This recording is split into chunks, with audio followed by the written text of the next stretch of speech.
Hello mech fans and welcome to the Valhalla Club. Grab a Fusionaire and join us as we talk Battletech and the latest happenings around the Colorado Battletech community.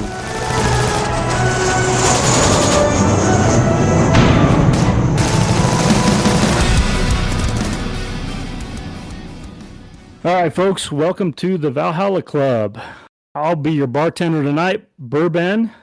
With me tonight is also Dave Cerberus.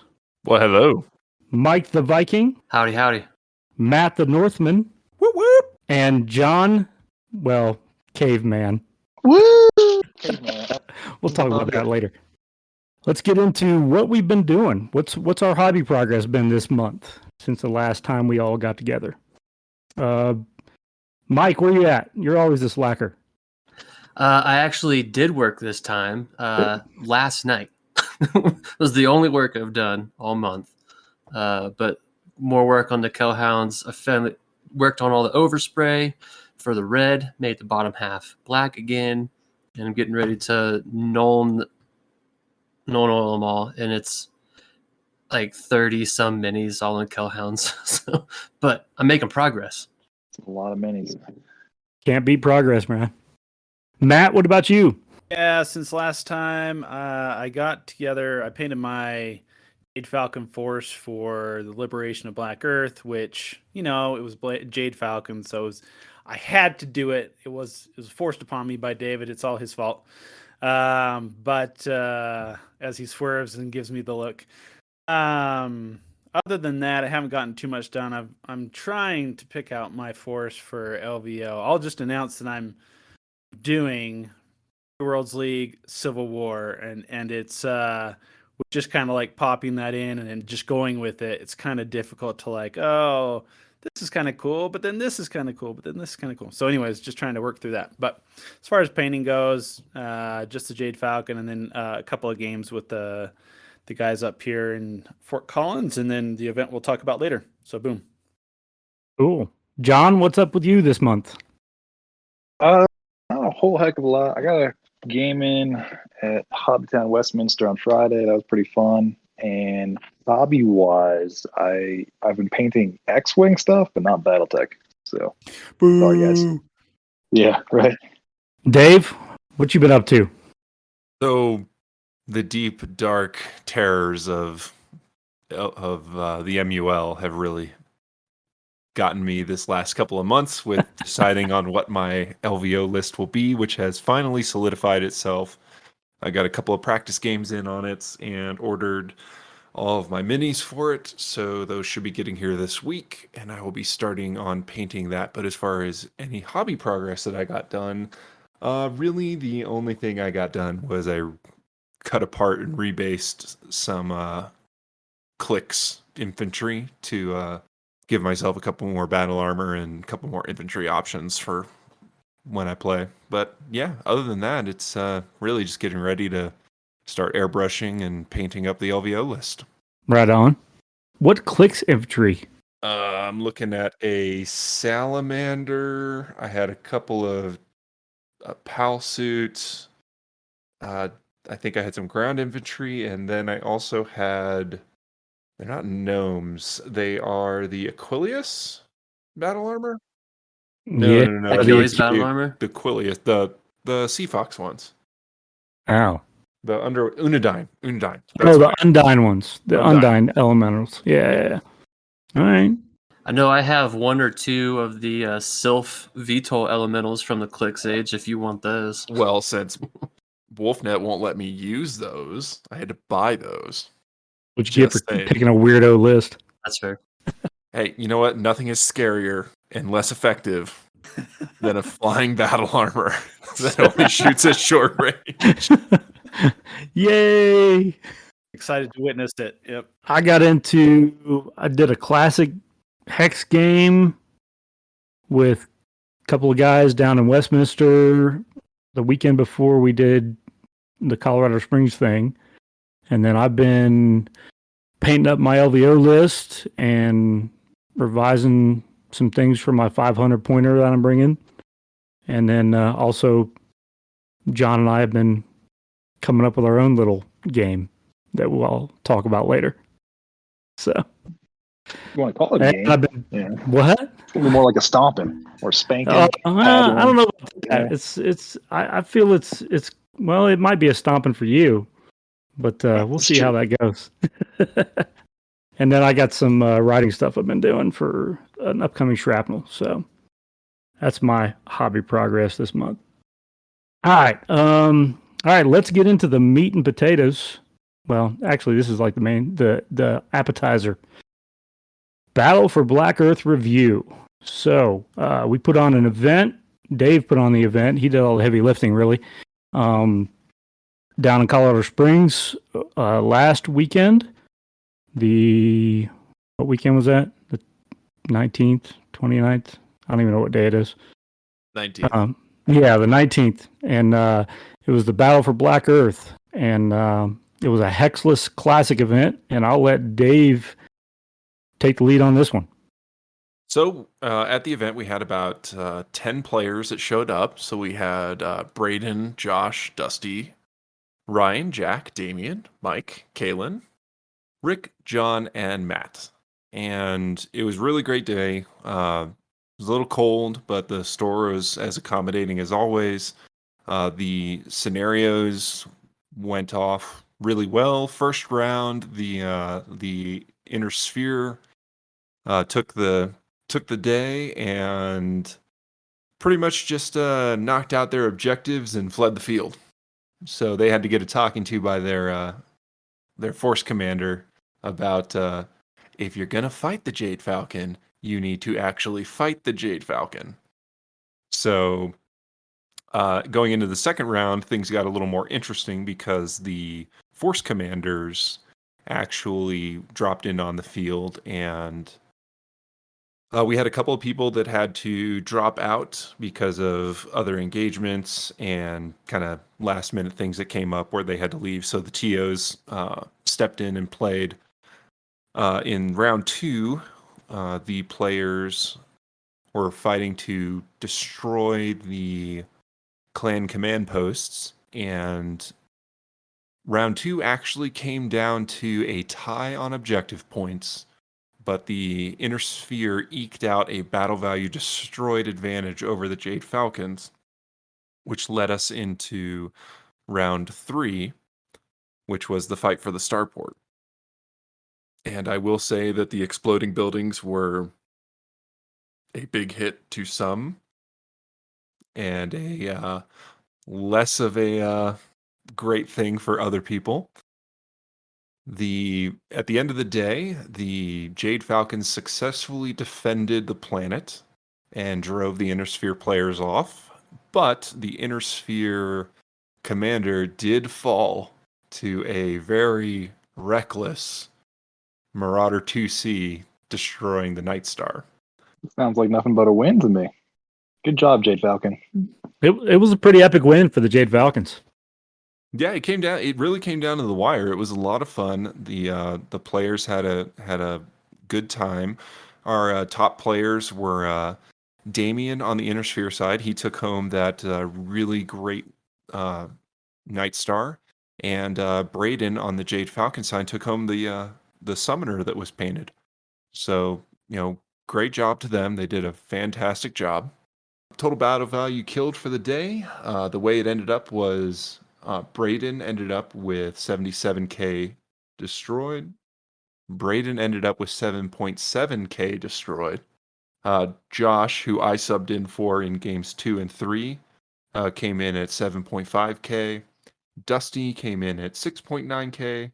Damien on the Inner Sphere side top block was 5.9k. Mike came in at 5.8k. Ben and Charles came in at 5.5k. Ryan at 4.8k. Kaylin at 4.2k. Jack at 4.1k. Rick at 3.4.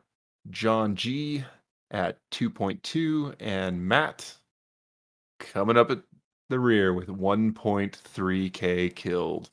I have an explanation. I'll leave it till later. Okay. It's almost 1.4. It's almost. So some of the funny stories from the table side that came out was I was in round 3. I was playing against Damien, and I was subbing in for Josh, and Josh handed me a list that had a Rifleman 2C and a Marauder 2C, and I just decided to go straight after the clan commander who Ben so graciously dropped on our table. The dice, bro. The dice said it was going to your table. Well, what ended up happening to Damien was Damien unfortunately put a third of his force in between two explosive buildings, and I took advantage of that. And I destroyed one of his demolishers, crippled another one of his mechs, and he got some pretty good shots on my Rifleman 2C, who then failed his piloting check, fell over. The next round, tried to get up, fell over again, knocked himself out, and then I went straight into close range with the Night Star with the Marauder 2C and unloaded everything. And so 3 PPCs and a couple of pulse lasers all went into I want to say it was the left torso of the Night Star and took it out. On the table next to me was Rick, and Rick, I'm sorry, but we're going to tell this story. Your TSM mech. The pain. Your TSM mech suffered a critical failure of its TSM, locked up its hip, fell over, and I think one of you guys know more about what happened exactly to that mech. But yeah, I think I caught more of it because we had to look up some rules on it, and I believe Rick, it was his first time using TSM, and he rolled Snake Eyes, and it failed, which causes one critical per leg. One critical per leg. He fell down, and then he stood up the next turn and tried to use it again the next turn after that, and failed that one as well, and gave him 2 more criticals per leg. And his heaviest, I think it was a Berserker, 100-ton, melee mech that he just couldn't move at that point, and he was like, "This is the worst experience I've ever had using a Berserker." So now what I want to hear is, what is Matt's excuse for only killing 1395 BV? So here's the deal. I learned a very great lesson in actually reading the player packet, because I went into this, kind of with the Wolfnet mindset that the objective points is what wins you the battle, right? That wins you the tourney or whatever it may be. So first battle, I went into it gung ho, got all the objective points and escaped, and there wasn't much damage. Second one, went in, I still need those objective points. So went in, got all the objective points. A lot of damage splashed around, but didn't really have anything destroyed or anything. So when I go into the third one, I'm looking at the description, and this is when I finally realize, I actually have to destroy things or do some severe damage to get some BV, and this is what actually counts for the day. So I finally realized this, and then I walk up to my board, and there's Dusty. Poor Dusty. I feel bad for him because during the third game I was kind of a surly sailor, but I walk up there, and of course he gets the Jade Falcon Commander. So the BV was pretty heavily favored towards his side. Not only that, but then BourBen was too close to my board or something, because he infected my dice, and I only hit. I mean, I was pouring shots into every mech, and nothing was hitting. I hit with about 3 to 4% of my shots. It would be like 1 or 2 per round. And I poured everything, my whole force, into a Miss Lynx for 3 turns and destroy it from short range. So I ended up in just horrible shots. So the turn that I actually was going to go for BV, didn't destroy anything, and in return was like in the round that we ended, destroyed 2 mechs, and 3 of my pilots fell down 2 times straight and blacked out. So that's how it ended. In spite of your efforts, in spite of my best efforts, I still got some BV, but yes, I ended up there. ended up there in last place, and I fully deserved it. So that was the story. I really enjoyed the event until the third game, and I was when my dice kept rolling onto ones and twos. I was not so pleased. So it was still fun overall, but I feel bad. Dusty, if you listen to this, I apologize. I generally don't get so down in the dumps, but man, I needed to. The dice did not perform well, so it was a good event, anyways. Well, to put it into context, the game 1 was 4,000 BV, game 2 was 5,400 BV, and game 3 was 6,000 BV. And each of the commanders showed up on game 2 and 3 and added a 2,600 BV advantage to whoever got them. So I felt it. The that Thor / Summoner did not miss, and it just kept peeling my armor off, and the other mechs just kept plinking in. So nothing I tried in game 3 worked. I did a charge, even hit with it, but then it just like hit leg armor. I mean, I did physical. Into the rear of a mislinks, shots hitting, none hitting on the rear torso armor. I mean, it was crazy, but yeah, it was okay in the end. Well, and then once the Intersphere Commander died on Damien's table, it had a direct effect to every other Intersphere player in the event, and I felt that. So once the Intersphere Commander died, all Intersphere players got a -1 to their initiative for the rest at of least the it only day. died on round 3. And that sucked. It's true. After but that, it I still did not sucked, have man. the initiative for the rest of the game, so it hurt. Blame Damien. Damien. But it made sense from the narrative standpoint that the event was supposed to be, and I appreciated it, even though Or you it can was blame fun. me hated for it at the killing time. it. It's all Dave's. It's Also, all it is Dave's your fault. fault. It's all Dave's fault. Mike, you were a player all day. What was your experience? So I had a lot of fun. Game 1, I played against Braden. It was my 4 Kellhounds versus his 2 Jade Falcons. He had a pretty nice ice ferret that went unconscious and fell down like on his own, if I remember Kind of what correctly. happens when you knock yourself I think out. I wrote it up. Yeah, and then so he was immobile next turn, and I had to take advantage of it, and then he exploded. Or no, he paid it back by blowing up my 2-3 commando. Yes, I put a 2-3 pilot in a commando. Dave, Well, it's 'cause that's you are. crazy. That is like the most exploding mech you can have. But he exploded Surprise. and he died. Game 2 was against Dusty, and that was a good game. It was a little unfun for Dusty at first, and I apologize for that because I was messing some things up, which we fixed before anything was resolved. But I was a little confused. Thank you, Ben. So we fixed that, and then things turned around, and he started having a lot more fun. And I lost another pilot in that game. I had 1 pilot death per game. And game 3 was against Charles, who also used the wonderful explodey buildings to his benefit. My wonderful bushwhacker was trying to flank around to my right, and it was about a ½ inch too close to a building. Poor fella. And it exploded because Charles shot it, and that pilot died too. He took two head hits, right? Yeah.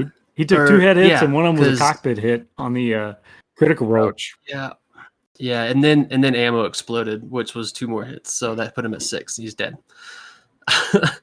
And then at game 3, I was doomed from the get-go because my AC-20 on the Avatar missed the Piranha, and then the Piranha took out crippled my, what was it? What did I have? It was a light, it was fast, it was jumpy. Spider. There we go. He crippled the Spider, who couldn't get up. He was on the ground the whole time. for about 5 turns. So his new name is Sponge because he was shot a lot and never died until about 4 turns later.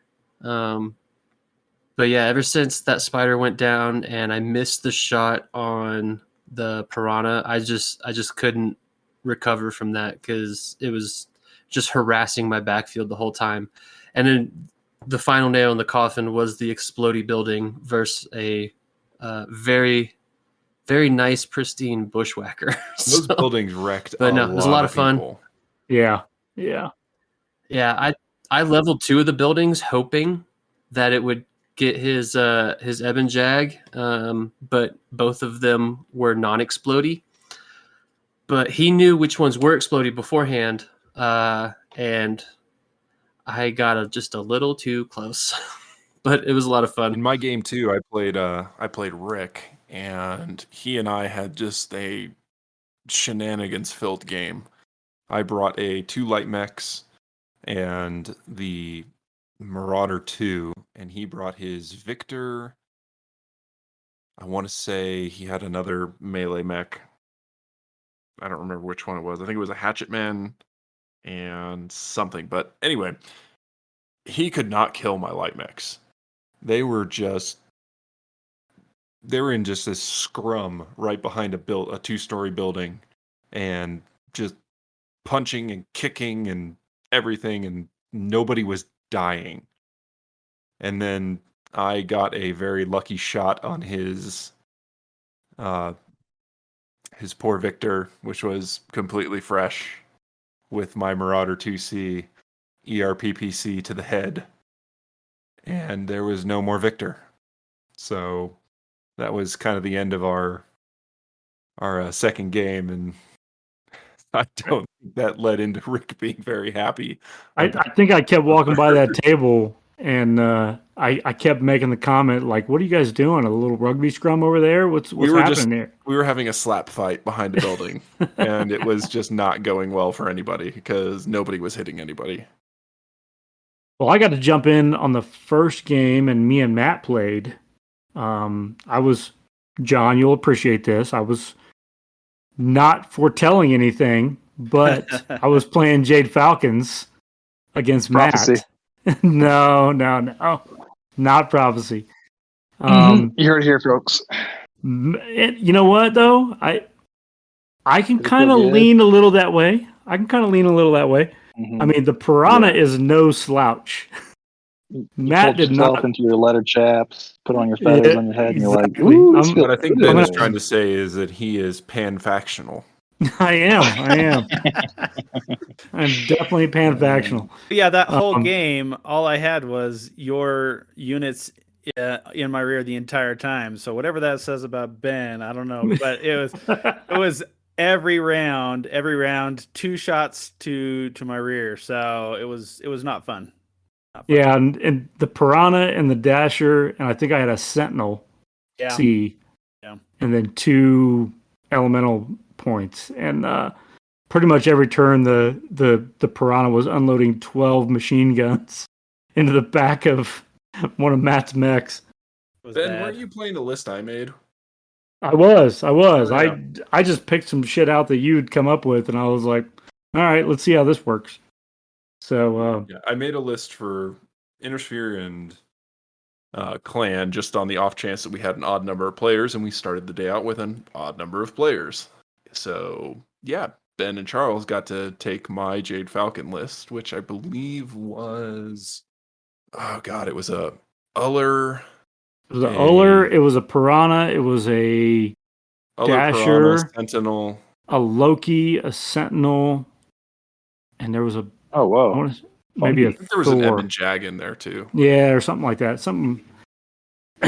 But you had limits on what battle value you could take per scenario or per iteration or round or whatever, So Yeah, I took Mike's advice when I built that list, and I built it with 4,000 and then 5,400, and then fit in whatever I could at the end. yeah. So I was going with the 4,000, the very first iteration, which was like $4,000, and all I could fit in there was a dasher, a sentinel, and a piranha. and It was 2 enough. elementals. It was enough. There was no more needed. But to Matt's credit, he focused directly on the objectives, and pretty much by like turn 3, he had won the game. And I was like, well, I'm just going to do as much damage as I can right now, just to make your life difficult for the rest of the day. As my Zeus like limps slowly back to my side of the board, yeah. Without his ER large laser and his Uh, something else had an ACE or something like that. It didn't make it. it helps when you shoot him in the back. That's how it works. That's how it goes. A big thank you goes out to Inconceivable Games for hosting us. They also worked with me to get about 2/3 of the prize support. And also to a big shout out goes to Derek over at Aries Games and Miniatures, because he sent us a couple of force packs and dice that we were able to hand out as prizes. So, big thank you to both of them. You made the event what it was, and it was a lot of fun, and everybody had a great time. So for you guys that haven't played a lot of Classic, especially on the Heckler side, what were your thoughts, Mike, Matt, whoever wants to jump in? I think it just reminded me that in my mind, Classic is more about luck. It's all those headshots and hits or not hits. Man, it sure seems more swingy. Like as far as things, because even if you do hit, then the ability to hit somewhere where it actually matters, it's still, you can get a lot of shots where it hits leg armor and the leg armor never gets removed enough to actually do anything, versus hitting basically with Alpha Strike, you're hitting a center torso every time. So yeah, it just reminded me of that. Like it was fun because I got more into the nitty gritty. I still like Classic quite a bit because of that, because you get into the nitty gritty. But man, when it swung against me, I was displeased. But yeah, I liked it. As an Alpha Strike player, I like Hexless Classic a lot because it allows us to kind of get that good crossover between Alpha Strike and Classic. You get the cool 3D board. You're using all the rules of Classic. The only thing that I would say is a downside to Hexless Classic is you need to have a bigger board. The boards we played on were a little too small. Everyone was pretty much in long range from the get-go. So there wasn't a lot of maneuvering that we could do. So there wasn't a lot of tactics. It was pretty much go at the other guy, kill them. So if I could do it again, I would want to make the boards bigger so that it was a little bit more of a challenge. Yeah, the only tactics I could really do were basically terrain based. If there was a level 2 heal, then I could use that. But otherwise, it wasn't like I could use my different ranges, and really bracket enemy units with those ranges. It was more like, if I need to get even closer, I can hide behind this hill, but that's about it. Yeah. Mike, what about you? I know you guys have heard me say it a few times, so some of you might be annoyed of it at this point. But no, I've always liked both Classic and Alpha Strike for their strengths, each one individually. I'm also a big lore nerd, so I love Classic for that, because as I'm playing it, it feels like I'm writing my own book, which is another thing that I know I've said before. But and I love the speed of Alpha Strike. So Hexless Classic definitely felt like a good marriage of the two systems. There are still some quirks that could probably be updated. Me and you talked about this briefly, but because it hasn't been touched, at least on what we have publicly, since 2006. But no, it was a lot of fun. I definitely enjoyed it. It was faster than standard Classic because you didn't have that counting hex analysis paralysis. So you got to speed up the game a little bit that way, but you still had a full record sheet, which was a lot of fun. Hence, my new sponge spider. Unfortunately, it doesn't look like we're going to get an update from listening to Ray's comments on the WolfNet podcast that the miniature rules are not on the table right now for what they're planning to update. So hopefully sometime in the future, maybe they'll take that up as a project. Was that from the episode or on the server? From the episode. That was Cubby. not. Oh, it was Cubby? Yeah, it was Cubby. Yeah. Oh, Yeah. my bad. Which is not a horrible thing. I mean, I know from conversations that have happened that there are things being looked at as far as the core Total Warfare rules, but it's something that's on the table right now, but not necessarily anything decided anywhere close to being determined yet. So it's a lot of discussions. Anything else from the Battle for Black Earth? Had fun. I sucked. It was cool. Yeah, going back to the need for a bigger map. So I used Megamech to print all my sheets out with already having the inch conversions. And just for example, an LRM-20 has a max long range of 42 inches, and a Gauss rifle has a max long range of so 44 even when we inches, started so. the day, everybody was already in long range. So Well, Mike did learn A lot the of difference medium. between indirect fire, Arrow 4, and Artemis 4. That was the confusion. Because I just saw the A and 4 and was like, Arrow 4. But it was I definitely remember Artemis. Dusty was like, wait, what? This game just got horrible. I don't want to play this anymore.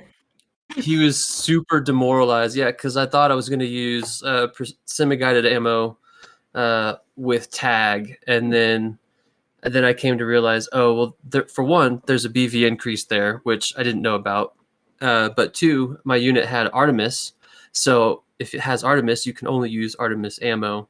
And that's what caused the confusion, because when we were reading through the rules for tag and semi-guided munitions, he was like, it ignores how much, all of the modifiers. He's like, well, this game just got super unfun. And I apologize for that. You apologized. I messed and up. then you said, oh, We wait, fixed it's it. Arrow 4. And then we were both like, what? Or you and him. Yeah. And then it was like, oh no, it's Artemis. So I'm sorry. But we fixed it before any damage was resolved or before a shot was even fired. But There was about my 5 bad, or 10 bro. minutes of Dusty going, I don't want to play this game anymore. This is terrible. And Mike ruining the hearts and minds of the other players in Colorado. Mike fixed it all up and got it all sorted out. So it worked out. Actually, I think it worked out in Dusty's favor towards the end, didn't it? Oh yeah, he obliterated a fair amount.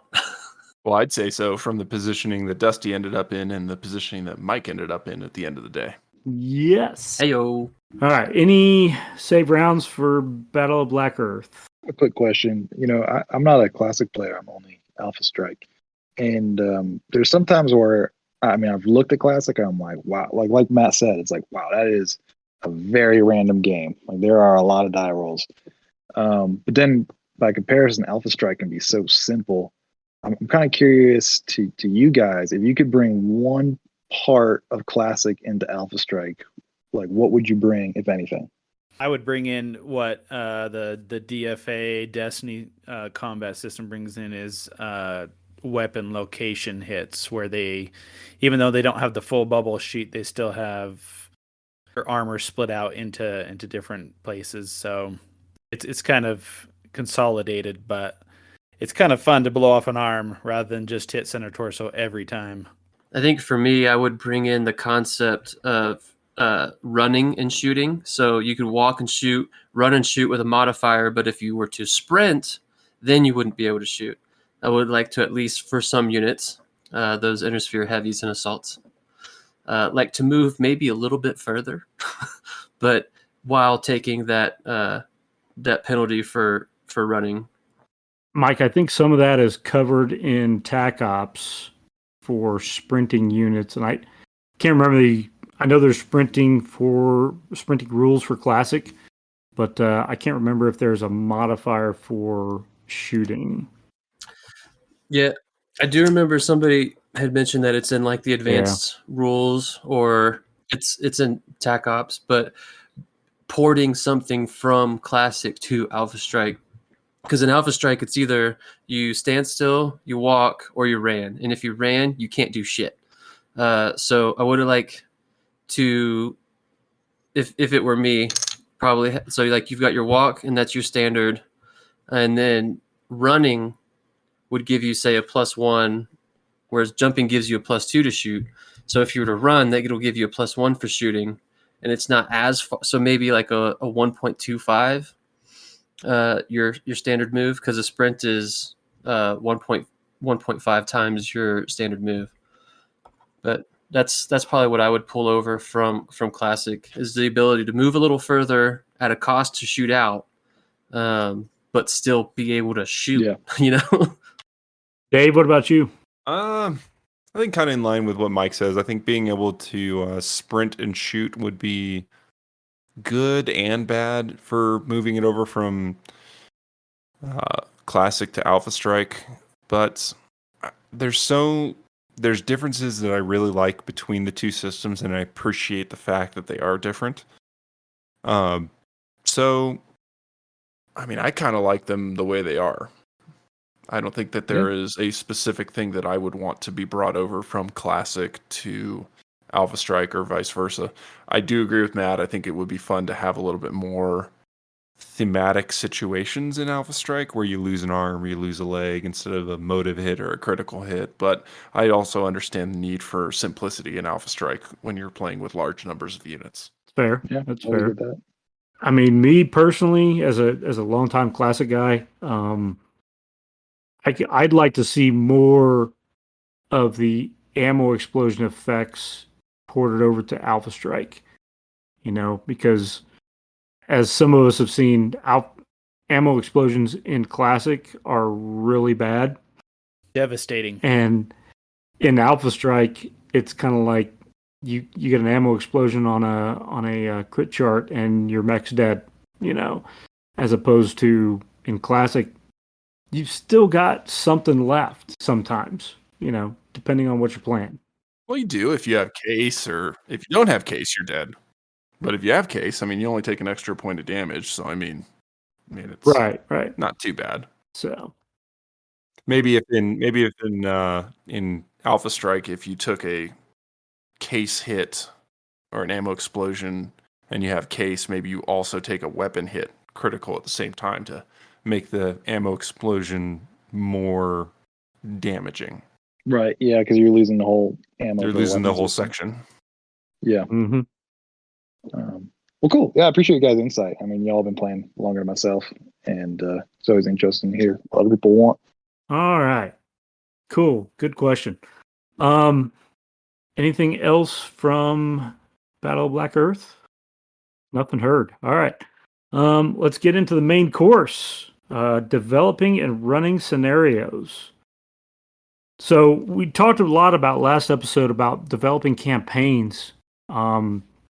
I think this episode we were going to focus on trying to develop scenario concepts, the standard scenario concepts that are in your campaign ops, that are in Total Warfare, that are in, you know, TAC Ops or the Alpha Strike Commanders Edition, and also some of the non-standard stuff that you can come up with. So personally, I like homebrewed scenarios. I think it allows for a level of creativity that the kind of stock scenarios don't give you when they establish your left and right limits, or if you're playing on a specific timeline or a specific unit within the timeline. You're limited on where you can and can't go with the story. With the homebrewed campaigns, you get that flexibility that really allows you to explore creatively what you want to do as a GM or as a group of players. You're not stuck in the canon timeline of, you know, what you are and are not allowed to do. So for me, that is kind of the cream of the crop for scenarios and campaign play. Now, granted, you know, it means you have to be willing to put in that effort and time to create that scenario for your players. And sometimes it works, sometimes it doesn't. But it's nice to be able to kind of write your own story. So what is your favorite type of scenario, Dave? Probably, I won't say objective based, but it's got to have some risk and reward. So whether you are escorting a unit, or you have to take a hardened facility, or you have to achieve some objective that's going to move the story along, not just a stand-up fight, because a stand-up fight just is kind of vanilla to me. It's kind of boring, and you need to have skin in the game. You need to have a reason of why you're fighting and why you're there. Nice. Last episode, we talked quite a bit about campaign development, like Ben stated, and we just wanted to kind of go into the bits and pieces of campaigns, which are the scenarios that you actually play. And being a GM, I've like created different scenarios, and basically they're all kind of riffs on pre-built ones. And some of the places where you can find these pre-built scenarios are like what Ben stated in Total Warfare and in the Alpha Strike Commanders Edition. Those are kind of both sides, the classic side and the Alpha Strike side that we usually talk about. But I like to take those and kind of morph them into a little bit more when I do kind of the homebrew type of deal. I really like multiple objectives for a scenario rather than just one. So my favorites are anything like, if we look at the AS350 from WolfNet, my favorites are kind of like domination or capture the flag, where you have multiple places where you kind of have to use your tactics. Am I going to focus here versus there, and having to use your units in multiple places. I really like generating scenarios that have hidden units and kind of surprises for players. If I'm a GM, if we're playing, if we're both playing, then I wouldn't use any hidden units or anything like that. But that is a fun thing if you're kind of setting things up for other players, is especially like hidden infantry in an urban setting. That's kind of really fun because that's very thematic. So those are just some things that I think about and really, really like. I think overall, my favorite scenario of everything that I've played is the WolfNet AS350 Domination, because it's got 5 objective points that you can squabble over. And so you've got to think of where you're going to place or move your units towards, because you got to capture 4 of them to win the game. So that's kind of my fave. What about the rest of you guys? What scenarios do you like, and what do you kind of consider when you look at a scenario? Jump in. Easily my favorite of the WolfNet scenarios is the Overrun, where you have to control your home edge while dominating the remaining sections of the board. That's just very much so. It feels right, like you're building momentum. You're pushing your opponent out of zones. You're pushing your opponent out of zones procedurally, and there's a certain momentum to the match. It builds, and then you have the denouement, the kind of like climax at the end of like, oh man, I was able to down his grasshopper. Now I control the zone. Time's up. I've got it. It feels very good. There's a lot of tension in that game mode. Yeah, I think that answers it, right? When it comes to scenario creation and stuff like that, and I think really when you start looking at the big picture of campaign, the campaign development and like how you want to structure it, because I've had a little bit of experience with this, of how to link these scenarios to build the entire campaign up. You really have to look at what is the scenario going to lead to and what does it come from, So I think you have to really kind of look at the scenario if it's part of a larger campaign. If it's not part of a larger campaign, you can look at the WolfNet stuff. You can look at, the Total Warfare, the Campaign Ops, Alpha Strike Commanders Edition that has kind of standalone scenarios that you can just play to have some type of objective. So what's your favorite standalone, Ben? There was a game I played, and John's gonna bust my balls for this, but it was a game I played back in like 0304 in the Marshall Olympiad, and it had you where you had to set up 8 bombs on your side, and the enemy could set up 8 bombs on their side, and you had to go find their bombs while fighting off them at the same time. It was a very interesting scenario because you had to kind of play it out as far as you had to have a blocking force or a force that could contain the enemy while you had other units on your side trying to find these freaking bombs everywhere. It added a dimension to the gameplay that you don't normally get in your everyday Total Warfare campaign ops type scenarios, Yeah, that sounds kind of like Hold the Line, the Wolfnet, where you had 3 points where you had to defend while attacking your opponent's 3. Does that sound right to you? Yeah, it's pretty close to that. I'm trying not to plug Wolfnet as much as I normally do.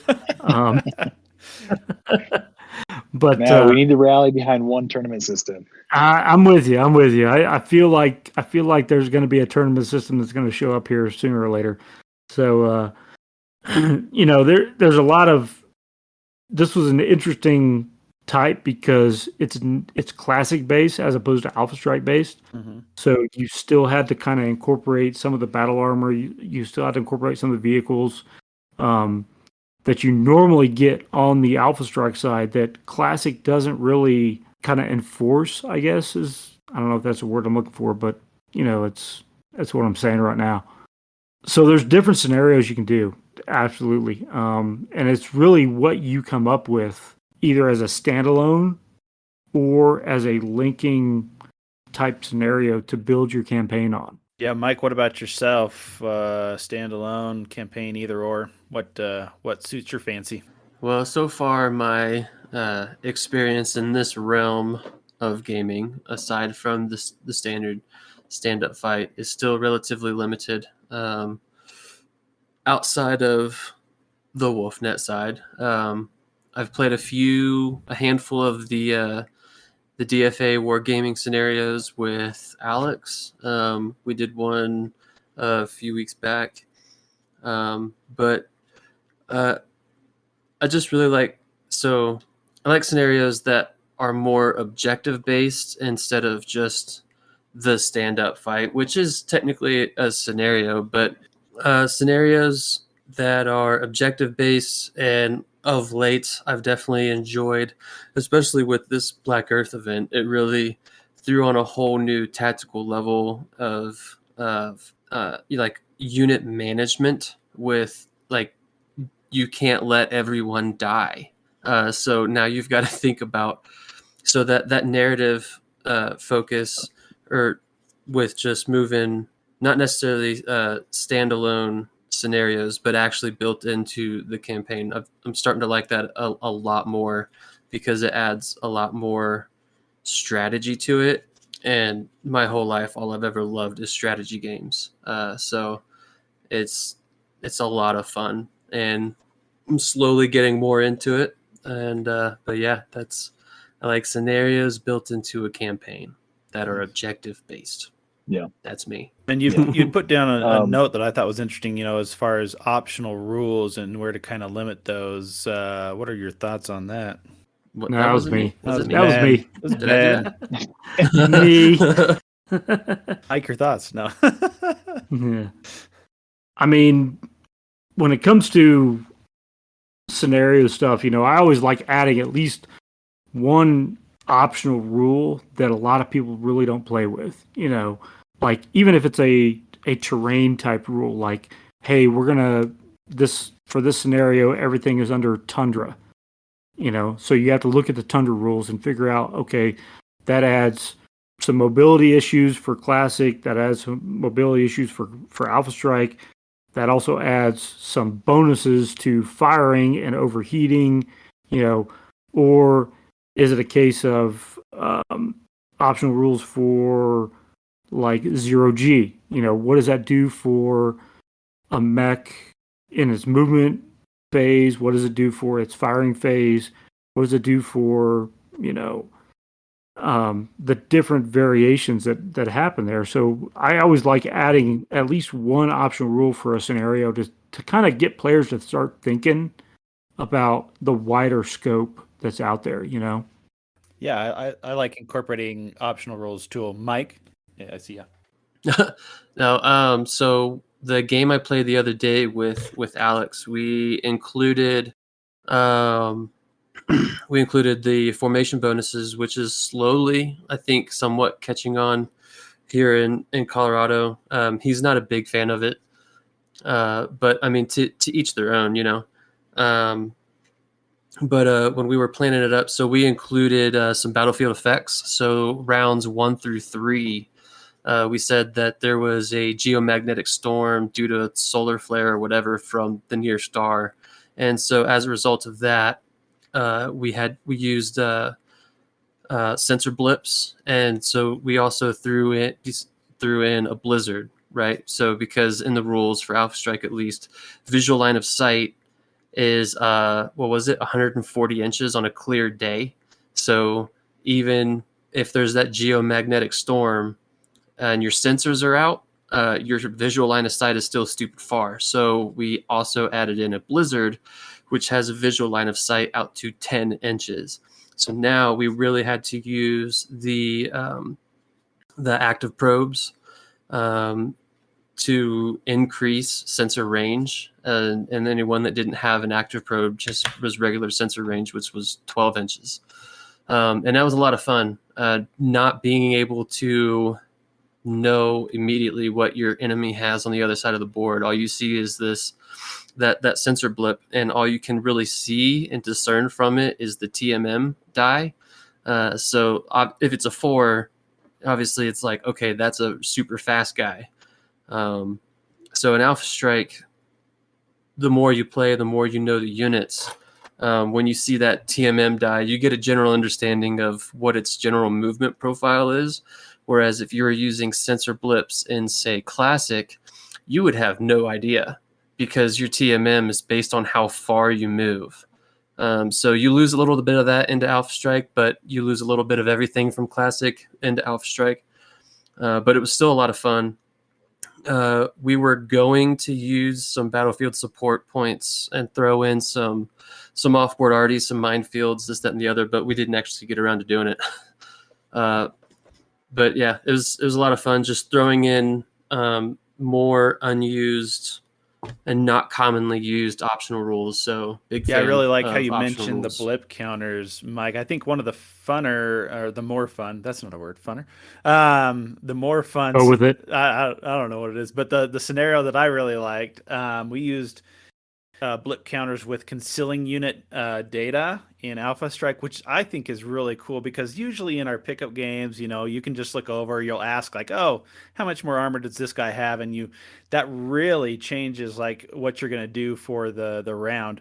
But when we played most of the scenarios in this Bloodwind campaign up here in Fort Collins recently, and most of those with blips, at least at the beginning of the scenario, and then with concealing unit data where you don't share data, you just have to go on what you think they are. Even though they may find out what they are, they still may not know the variant, so they may not know how much armor or what weapons or whatever it may be.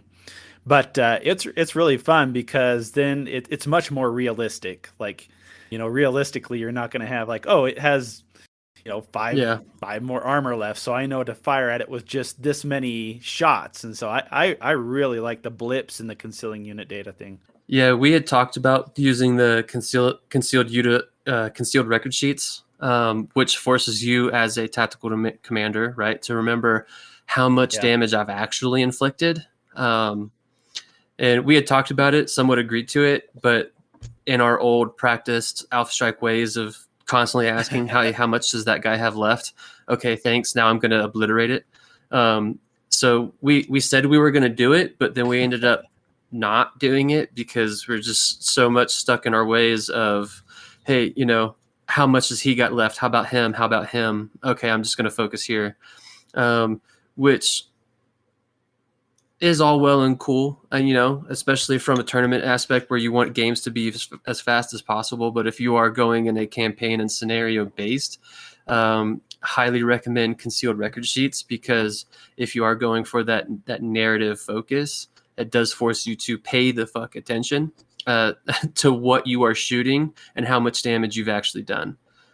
So it adds a lot and more. Also, like you were mentioning, like it actually gives a reason to have all these recon, like recon and the other like Beagle Active Probe and all those other things. So I really think it allows you to have more units because you'll want to use these other ones with sensors and stuff. It's really cool. And they even say in those optional rules that the active probes, like if you're within sensor range, you are allowed to ask your opponent if you're using concealed record sheets and concealed unit data. Hey, like what's left on that unit, but you'd have to be within the sensor range. And they don't have to tell you if you are outside of that sensor range. And then if you're inside that sensor range, you could ask, hey, like how far does this unit move? And they could, tell you that, but they don't have to tell you everything that's on the sheet. And that's one of the things too, like, a lot of folks play either in store with their standard, hey, this is the day scenario kind of thing, or they play on Megamech. And probably one of my most enjoyable campaigns or scenarios is using double blind. Megamech has a problem with doing double blind because I guess especially against the bot, where the double blind is basically where you don't know where your other player's moving at, and you've got to just kind of really fine tune your tactics ability and be able to remember, like Mike was saying, about how much damage you've done. The active probes come into play. The sensor blips that people talk about, like Matt used in his last Bloodwind campaign. A lot of that comes into play in a double blind scenario. The issue with double blind is it's very GM intensive because the GM basically has to run one player on one set of maps and run another player on another set of maps. And once they encounter each other, then you can kind of really start to play the game. I like double blind really a lot, just because it gives you that tactical, like, what is the other guy going to do without being able to see what he's actually doing kind of thing. The sensor blip piece of it is kind of a double blind kind of light, because you don't know what you're getting into. There's things out there, but you're not quite sure what they are. So how many of you have really ever dealt with double blind before?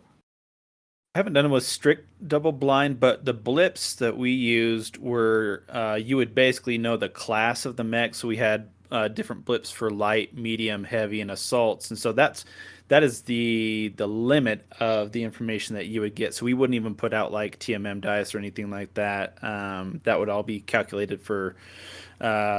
We would put out TMM dice, but that was it, just to help calculations in combat. But no other information was given. So we used blips, and that was with each class, and that was it. I haven't used double blind, but thinking back on it, like if you were using sensor blips again, if they're not, so we were also using weight class specific blips in the future. I would probably say don't do that, because that again adds in more of the blindness of it. If you're not even within sensor range, how would your sensors know if it's a medium class? You know what I mean? And then on from there, if you're not in range or sensor range or visual range, then put something down annotating that it has moved, but don't actually show the TMM. Because if a TMM 1 comes out, I know, especially, I can narrow it down based on general understanding. Like, so if it's a TMM 1 and my enemy is playing clan, I'm going to know that is a big dude. You know what I mean? And avoid that or line up some good avenues on that. I'm interested that Battletech took the choice to give blips an identifier based on their TMM instead of their size. That's surprising to me. But my experience with double blinds, I don't have any in BattleTech, but I do have some with naval wargaming. So like Imperial Japanese Navy versus USN in like 1940, whatever. And what's really fun there is that, because it's the ocean. There's no terrain features really, except for weather, like squalls. You just have a giant blue mat, and it's up to the GM, once you have spotted someone, the two tables may not even be touching. They might be so far away. It's like thousands and thousands of meters. But no BattleTech experience with double blind. No, just naval wargaming. All right. So we talked a little bit about introducing new rules, and I think a lot of us talked about our kind of favorite way to do that, but how many is too many? I think one. Yeah, go ahead, John. Anytime you add complexity to a game, you need to be asking yourself the question, okay, how much more fun is this going to add to the game? And if you're reached a point where the complexity is greater than the fun, then you need to pare it back.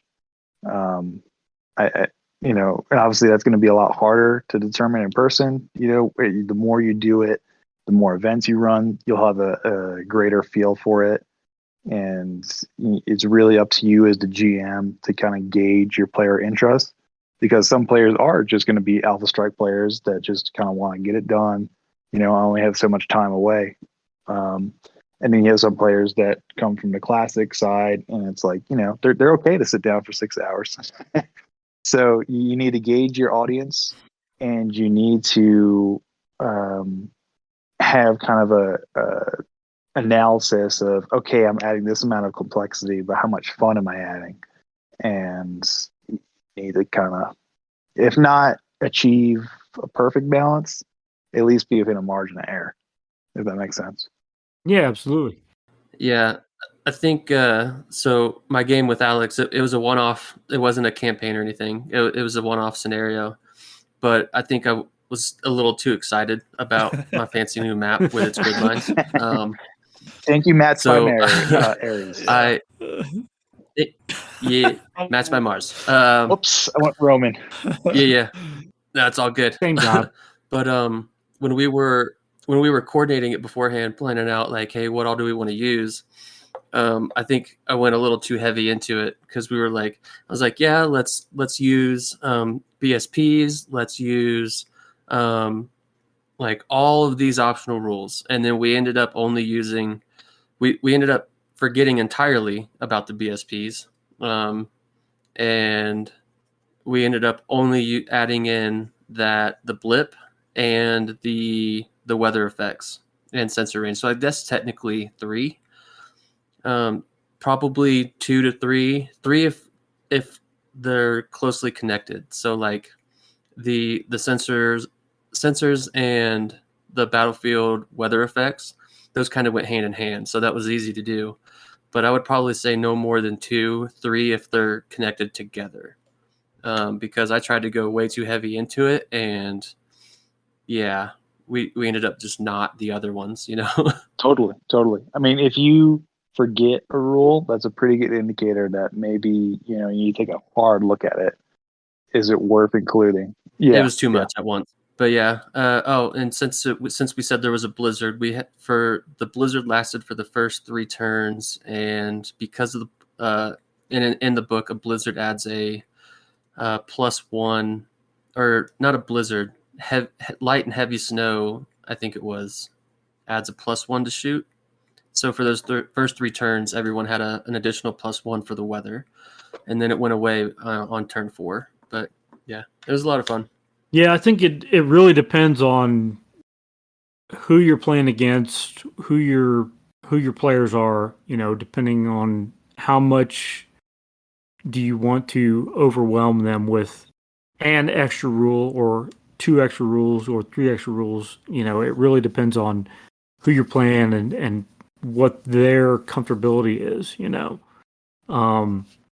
I know there's some things that I've written in the past, we'll say that, where I think at the most I've only added in like 2 special rules. like, hey, you can play with these if you want, kind of thing, where it's like, hey, let's get into hold down and cliffs, or let's get into gravel piles, force withdrawal kind of stuff.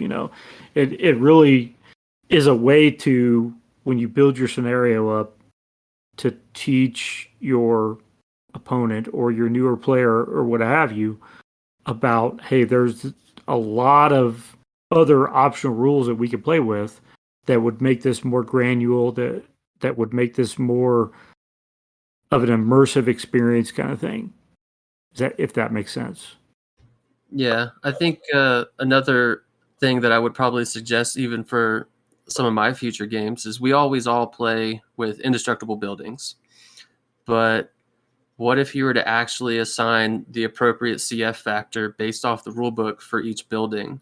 And it's like, okay, you're on a level 3 building because you could jump up there. What if I shot it out from under you? Right now, you've got that fall damage, because you can do that in Alpha Strike too. It's just we never generally do because that adds time. But if you're looking for a somewhat crunchier Alpha Strike experience, especially if you're doing scenarios in a narrative-based campaign, adding in those destructible buildings that then turn into rubble and this, that, and the other, I would highly recommend that for consideration for people wanting to try this stuff out.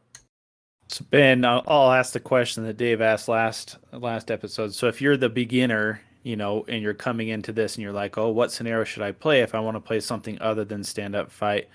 Where would you recommend they go? And maybe if there was one optional rule, what would you add in to give a little flair? I think the optional rule, I'm not going to say it's the most important. I think it would really depend on the system you're running. If you're running classic, Mike has said that buildings are a huge time sink when it comes to tracking building damage and then falling damage and all kinds of stuff. Buildings are pretty epic when it comes to dealing with extra scenarios.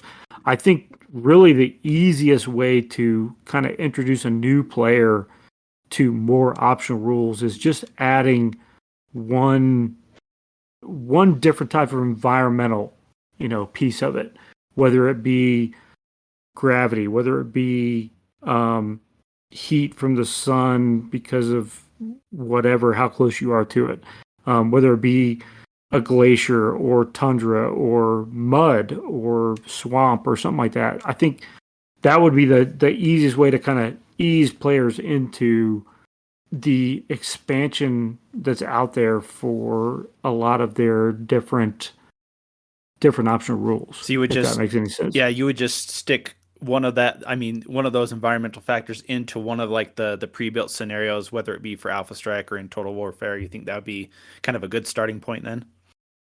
I think so. What do you think? No, I think it's good. And in addition to that, like in the scenarios, both in Total Warfare and the Alpha Strike Commander's Edition, there's variations as well. So you could, if you get comfortable with one type of scenario, you can throw in the variation as well as, this environmental factor. So you're learning a new option with that particular scenario, but you're also learning something that can be used broadly through all of, whether it be, through all of Battletech type games. So I like it. Yeah, absolutely. John, what about you? Anything from the Alpha Strike side? How do you mean? Well, I mean, what would you, if you were teaching a new player, what would you want to, just as a simple add-on to a scenario, what would you want to add on? Oh, I see. It's gonna sound dumb, but the biggest thing that can make a difference on a scenario, if you only have one method of changing the game, is terrain and terrain effects. Like how Mike mentioned blizzards earlier. You could say, oh man, the board is encountering a blizzard right now. All our movement is reduced. All of our line of sight is reduced. That changes the scenario immediately, and you're only changing one thing. Yeah, have you guys ever looked at like ice how that changes movement. It's crazy. It's going everywhere. Yeah, ice Right. is pretty gross. Yeah. So the two easiest ways you can change a scenario is terrain and terrain effects, including climate, and then changing what edge a player deploys from. Those are very simple and easy to implement, but will have very radical effects on gameplay, in my experience. Okay, Mike, anything? I would suggest if you're more of a classic player, if for the best way to test this stuff out and actually get a quick understanding of it down after playing through it would be add it in on Megamech. Add it in on Megamech, and then you can see, after the round is over, when it pulls up the splash page or whatever it's called, that shows all the roll effects, this, that, and the other. And even on the map itself, when you're trying to maneuver through rubble or this, that, and the other, it's a lot faster on Megamech, which is easier for a newer player to digest because it's on the computer. So I would probably recommend or suggest testing that stuff out, even just yourself, if you're doing a ATB campaign against good old Princess. That's the easiest way to learn a lot of the optional rules for Classic is through Megamech. That's how I did it. For Alpha Strike, I think I've already mentioned a few of the ones that are really, I think, pretty easy to implement. It's just a matter of, taking that leap, whether it be destructible buildings, weather effects, and just the BSPs. I'm excited to see the Alpha Strike box set that's coming out soon with the BSP cards included in that, and see how that really starts changing local games, because now we'll all have Alpha Strike BSP cards. But yeah, those are some of the. I know you asked for one, and I gave way more than that, but those picking onesies and twosies out of those is probably the easiest place to start. So we talked a little bit about introducing new rules. Let's talk about balancing forces. Why is that important, Matt? As the resident, professional GM, why is balancing forces important? Pretty low threshold for professional there, but that's fair. Yeah, I mean, I think balancing is pretty important especially as a GM, but even just one-offs. I think one-offs are mostly just going to be, especially for Alpha Strike, are going to be PV based. For Total Warfare, the BV is decent about balancing, but I think in some areas it's a little bit more difficult. You have to go into it more.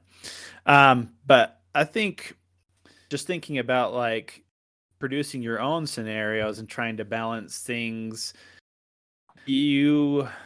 I think it's just super tough. I think you got to start with a good base, like kind of the pre-built scenarios, and then just modify things slightly, rather than just like going gung-ho and modifying everything all at once. So that's what I've tried to do in the past. You take like for instance, a reconnaissance mission, the reconnaissance scenario, and maybe I add a couple more, things that they have to reconnoiter in the scenario. Maybe I'll add some hidden units, and that's where it ends. Like that's kind of the extent of it for one particular scenario. I don't want to go bonkers, but I like using the pre-builts and then modifying them to suit, especially if you're doing a campaign, to suit kind of the flavor of the campaign and where you want it to flow to. I think if you try and especially make things very uneven to kind of be more realistic, the unevenness makes it so that your objective almost never gets fulfilled. So what you think will happen almost never will happen. So I think that's kind of the danger of having things too uneven, but maybe modifying things slightly so that they're slightly uneven, but you've kind of got like surprises on both sides, advantages on both sides that kind of sort of even out. That's what I would say. Yeah. The more asymmetric you make a scenario, the more asymmetric you need to make the victory conditions as well. Or one player is going to feel like he's just getting stomped on. For sure. Right? Yeah. And kind of while I got the floor, just like anything else, when you are a GM, it is a skill. And there are going to be times when you put a scenario together and you put time into it, and it's still going to suck ass. And the people who participated are going to be like, I didn't have fun, and that's just part of it. That's, you have to have some level of persistence, because every now and then you're going to drop the ball and it's not going to be very fun. And you just have to be able to not take that personally and learn from it, and learn lessons so that you do better next time. Yeah, and John, I think you mentioned earlier, being able to read the audience, right? So as you get to know, especially like local players more, you're like, okay, I think this person would be comfortable with kind of like branching out in this particular area. Let's try this. And it's an attempt on all sides. It's not just you like, yeah, maybe you suck at GMing or whatever, developing scenarios, but you're all developing, kind of your repertoire together. Mike, I think you had something. Just kind of going on with what John was talking about, like making sure your players are having fun. Yeah, you can do your best to balance the forces from you as the GM versus the players, but at the same time, it's still a dice game. And if the GM's dice are constantly hot and the players are not, I think that's where the importance of that good old GM screen comes in to hide your dice. So yeah, you might, like, if you recognize, yeah, my players aren't having fun anymore because they are just sucking. Their dice are sucking, and they can't see your dice rolls, and that's when you as a GM start being like, oh, I missed, because they can't tell that you actually like hit. Yeah. But I think that's the importance of that GM screen as well, because not once. as a GM, I missed plenty, so it's okay. Yeah. But going on to what you're saying, I do modify things, like when I have like reinforcements coming on, the number of reinforcements can be modified, right? So like I'm seeing like the PV swing really wild towards me, then I will hold back some reinforcements that could have come on. But yeah, I totally agree with what you're saying, Mike. Everyone wants to have fun. And I think that plays into our next question of how do we keep players engaged in the scenario? How do you, as a GM, or how do you as just another opponent, keep your player engaged? So it's not always just stand-up fight, is what you're saying? Right. Absolutely. Yeah. There's more objectives out there. Yeah. My litmus test is I ask players, okay, name your pilots, name your mech warriors, and now your goal is you're trying to get everybody home, you're trying to maintain your force. And some people take that challenge very much so personally. You're like, oh man, I got to get everybody home.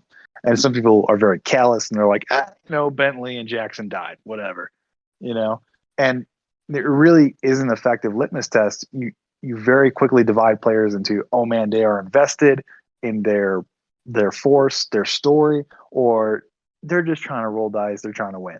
That's been my experience.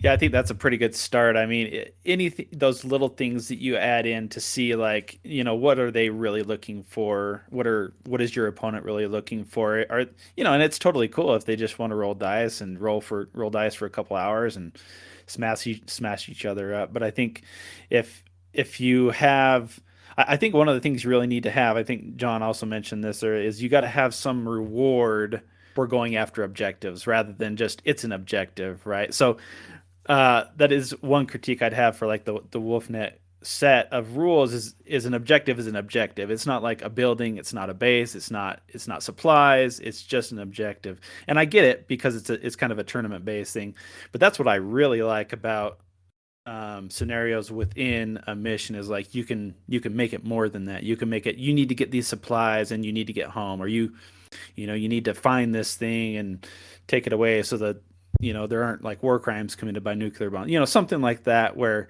it becomes more than just an objective. So that's one thing I really like as well. Which is kind of similar to what Dave wrote in for the narrative that we just did, the Battle for Black Earth. Each mission had either, what was it? Mission 1 was a media team, and mission 2 was civilians trying to run away, right? And they were worth SP. And if you controlled that through the end of the game, then you got that extra SP, which could then help you repair more stuff after the round. So it was an optional. It was a secondary objective, sure, but it still helped you. And the more sensor towers you destroyed in game 1, the more you destroyed, the more SP you got. No. The only additional SP was the media team or the civilians. But adding a value like that, if you're using the war chest point system or SP or however, making it worthwhile so that it's actually an attractive objective and not just you need to do this because you have to. You should do this because it helps you. You know what I mean? I think a lot of the scenarios too, if you, as you're building your campaign, if you link those scenarios to where damage carries over, that's kind of a really determining factor on how you're going to fight a particular scenario. If you know that your damage is going to carry over to the next scenario, you're going to be a little bit more conservative with some of your stuff. What do you guys think on that end? No, that's a really good point, in that players who are inexperienced with campaign systems will often be more they'll take actions that are more risky than more experienced campaign players. And then once they realize that, oh man, half my force is depleted, I'm entering scenario 3 and I've got 2 medium mechs, a crippled light, and a crippled assault mech, is like, there's no way I can win this. And you start realizing, I'm playing the long game. For me, yes, I have to achieve the objective, but I also have to maintain a coherent force. And that it's a lesson that has to be learned. I think, a lot of people, their first campaign or two, they take casualties that make the situation unrecoverable for them.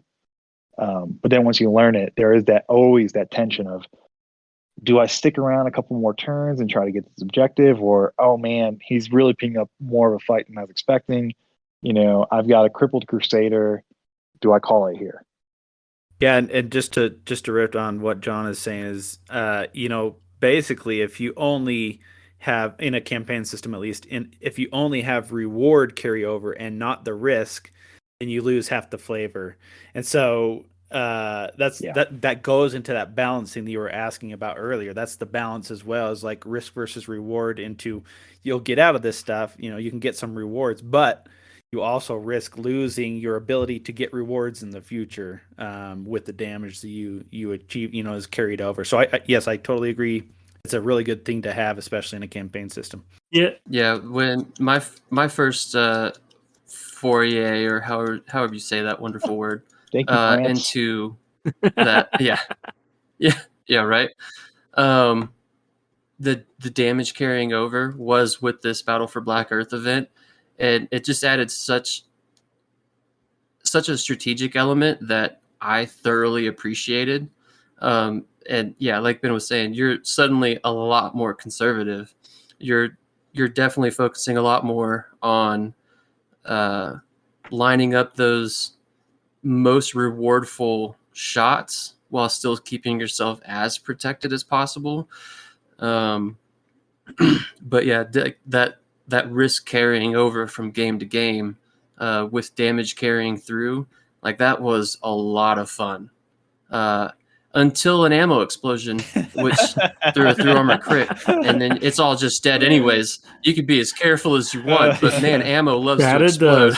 Welcome to Classic. But it was a lot of fun. I really enjoyed it, and anyone else trying to put together a campaign, maybe try and find a way to, like Matt was saying, include that. Yeah, your reward carries through, but also keep that risk carrying through, which is damage. It was a lot of fun. I think a big part of, especially GMing a scenario, is you've really got to look at, as a GM, overpowering your players. I've played in a lot of different games where some GMs will want to win the scenario against the players, and you've got to look at it from a GM standpoint of what am I trying to get out of this? I'm trying to get repeat players, because if the players feel like they can't win the scenario kind of thing, even if it's carrying over damage, my shit's getting blown up, all that kind of stuff. GMs have to really take it turn by turn and look at it and go, all right, I should not bring in this extra force that I had planned and let them fight this shit out,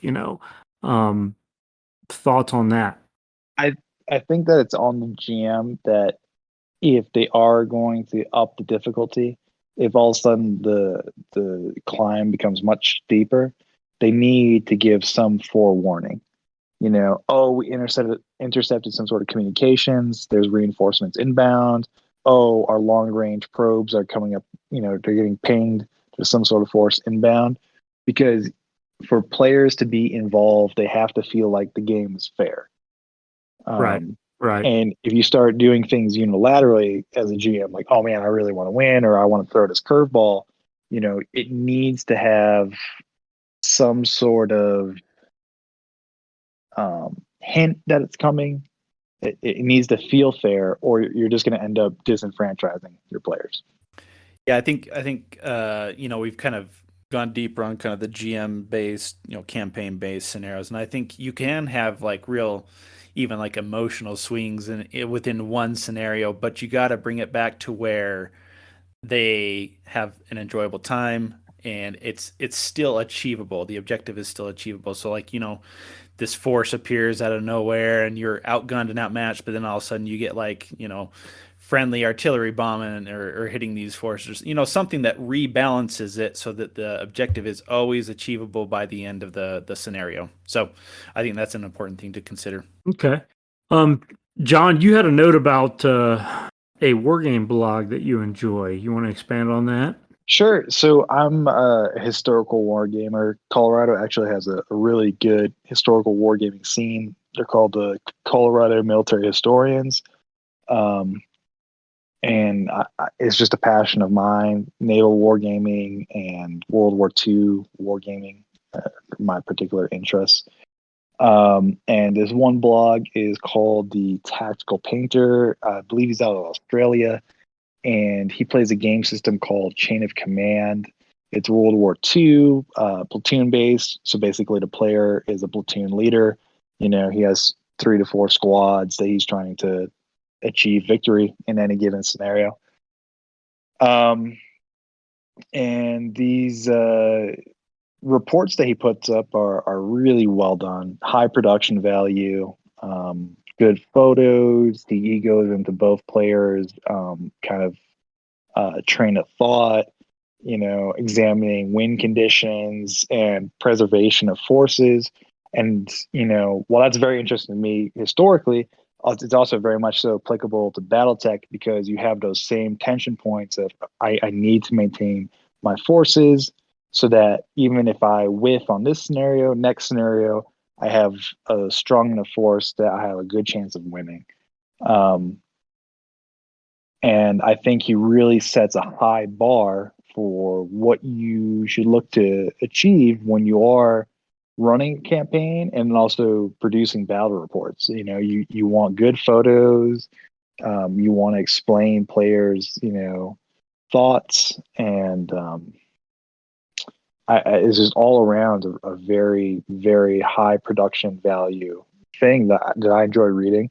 And I would love to see Battletech take on, someone kind of pick up that banner and march forward on the Battletech front. And with Matt's talk about running scenarios out of Hobbytown, maybe he and I can do that, as a hope of mine personally. I'd really love to get some nice battle reports. Everyone loves reading them and seeing the pictures, and it is telling a story. And just like watching a movie or reading a book, you start getting invested in these characters. And you're like, oh man, are they going to be able to pull it off or not? You know, and that I would love to see that in BattleTech. Did that answer your question? Yeah, absolutely. I think you hit the nail on the head with a lot of stuff. I mean, there's a lot of different ways to, develop scenarios for BattleTech, for Total Warfare, for Alpha Strike, whatever you want to call it. I don't give a shit at this point. Um, you know, and you've really got to expand your horizons on as a person that develops scenarios. Like, what do you want to get your players to do, kind of thing. What do you want to make them enjoy, kind of thing. And I think you've got to expand those horizons outside of sometimes the BattleTech universe and look at different stuff like your historical wargaming thing. So I think that's a fantastic option to look at. Yeah, and I just want to be clear today. Obviously, it's a consensual contract that the GM wants that, and the player also wants that. Because if one doesn't, then you're just not going to get there. Yeah, and that's I think we've all experienced that at some point with a GM that we don't know, where you might end up with a GM that wants to win all the time, and that really doesn't bode well for a group. And you've really got to look at what's best for the group. If you want to keep your group engaged and playing on a regular basis and something you enjoy, you've got to kind of, as a GM, look at I may need to lower what I want to do and base it off of their expectations, kind of thing. Kind of manage expectations. No, absolutely. There's a tension between the story you want to tell as a GM and the story that your players want to be told as players. Absolutely. Yeah. Anybody else got anything on that? Nothing heard. All right. Moving on. We've covered the main course of the episode. All right, and John, you're getting ready to be up here, buddy. All right, the next thing. It's lore time. It's lore time, Everybody, brother. It's lore time. It's lore time. All right. So just imagine this. The year is 3151. Your hyperpulse generator doesn't work and you don't know how to read. But all of a sudden you just get into a crayon drawn picture that shows that the wolves have conquered Earth. And you're wondering, but what about the other clan, Clan Jade Falcon? The greatest clan. Spoiler alert. Yeah, right. So today we're going to be talking about the Jade Falcons and where they're at as of the Ilk Clan era. And again, spoiler alert, they lose. Melvina Hazen is dead. And there's only 200 Jade Falcons left on Earth. And Alec Ward says, guess what? You're going to be my new Black Watch. I hope you like it. What's that mean for the Jade Falcon occupation zone? Well, it ends up. Hope you got Tomorrow Rising open. That's right. I hope you have Tomorrow Rising open. It ends up that the Jade Falcons that remain in the occupation zone split into 3 separate entities. You have the Alina Mercantile League. They call themselves the Jade Falcons. And then a abortive state that is absorbed by the Hell Horses almost immediately. They don't have a very long life, sadly. So the 2 key players are the... And what is also this Malthus Confederation? Because isn't Malthus a Jade Falcon name? Blood name? It is, but in the Inner Sphere, it's associated with a criminal element. We don't really like to talk about it. It's kind of a stain on the name. Of course. Fair enough. Yeah, and frankly, I'm offended Falcons. you would even bring it up. It's kind of outrageous. But it's on the map. Oh my god, fucking Jade Falcons, man. Yeah. Well, the Jade Falcons are the Yankees of bad guys. I like to say. Oh, you just hate to see them win, really. Anyway. Anyway, you end up with 2 states. You end up with the Alina Mercantile League and the Jade Falcons based out of Sudantan. Sudantan? I don't know. Under G.E. Christie. Chistu. G.E. Chistu. Oh my gosh. The two have a brief communication. Alina Mercantile League being headed by the Merchant Factor, and G. Christu obviously being the Warrior cast.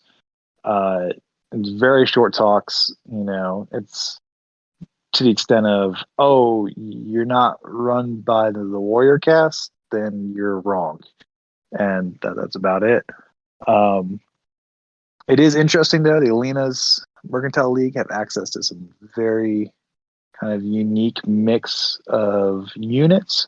They hire a lot of mercs, which is, usually considered Dazgrub by the clanners. And then you have the more traditional side led by Chistu. But because of circumstances out of their control, both are forced to kind of adapt to the difficulties of the time. They don't have a very reliable source of recruits or machinery. So they kind of they really scratch things together to get by, and you end up with some very tenacious kind of they're still clans, but for clans unorthodox organizations, and it's a lot of fun. If you can get invested in some minor players that you're okay with, that maybe in 20 years they get absorbed by some great power or some house, I think it's a lot of fun.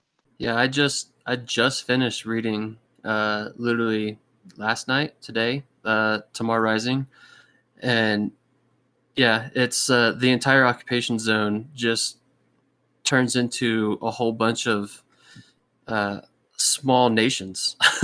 Yeah, with 4 to 8 planets each, and it makes sense. There's literally no one left there to defend it.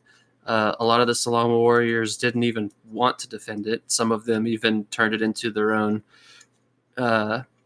little black market crime world where they were running everything. But yeah, the entire occupation zone has been carved out by a whole bunch of aspiring individuals. yeah.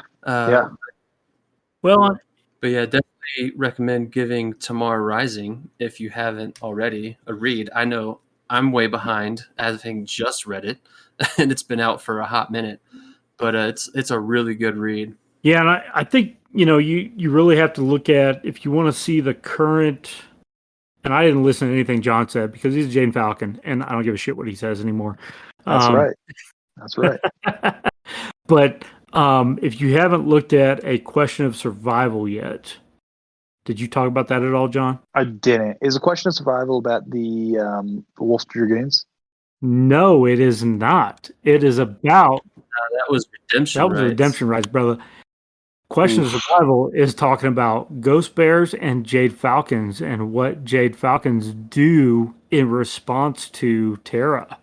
So if you haven't checked that out yet, I would highly encourage you to check that out. I'm about 3/4 of the way through reading that damn thing. I say damn thing because we all know my proclivities are not with the Jade Falcons. So that's right. This isn't even in your quadrant of space. This is Three Worlds League, Lyrans. Yeah. What are these? I don't give a shit about any of that stuff. So yeah. Question of Survival talks about G.U. Chistu and what he does in response to the loss of contact with Malvine Hazen. So definitely check that out and see what happens. It is on the Christmas list, so shush. Get on it. Get on it. Yeah. And celebrate too. You still get to be a bad guy as a Jade Falcon, but you get to stop being psychopathically bad underneath Malvina Hazen. That's true. And I am pulling for. I am now that the whole Hour of the Wolf thing and Tomorrow Rising and everything we've established that Malvina Hazen is not an entity anymore. So I do, as a possible closet Jade Falcon, I am pulling for the rebirth of the Jade Falcons in the new Ill Clan era. Yeah. Well, if the Wolves were able to be absorbed by the Falcons and then create their own clan again, the Jade Falcons deserve it too, right? Absolutely. I think the Jade Falcons should be able to pull it off. I haven't gotten to the end of A Question of Survival yet. That's more of lackadaisical on my part. But I think if there was a faction out there that I was interested in, that seeing their change in the Intersphere or change as a philosophy, it would be the Jade Falcons kind of thing. So, has nothing to do with me and you's conflict, John. Yeah, well, we got to talk about that at some point, don't we? We do. We'll talk about it here at the end when we talk about the news from the neighborhood. So we'll get into that. All right. So that was kind of our lore segment, I think. Anybody else got any comments on that? I'm just interested in seeing and reading that book and finding out more about it, because even as they say in Tamar Rising, if something were to happen to the self-proclaimed Khan Ji Chitsu, that segment, Splinter, Jade Falcon, tiny little empire of 4 worlds would probably collapse. So I'm interested in seeing how that molds and how they deal with how surrounded they are and how small they are. So I'm looking forward to seeing what happens in that regard. All right. Matt, you got anything? No, I'm pretty far behind as far as lore goes. So I've got I was just looking at my shelf. I've got the Ill Clan and Tomorrow Rising still to yet be read, and I haven't even gotten into any of the Ill Clan actual fiction. So I'm ways behind, but I'm really excited to get more into it. I've recently. So every episode, spoiler alert for Matt. I mean, sorry. It's like anytime I get on anything related to Battletech, it's all spoiler. But as much government travel you do, you can't just open a book. Come on, man. I know. I go like comatose in airplanes, so it's kind of hard. But I really, even when the surprise is spoiled, I still like to read all the nitty gritty details and how things happen. So I'm really excited, just to see how things keep changing and keep adding to the lore. So excitement all around. All right.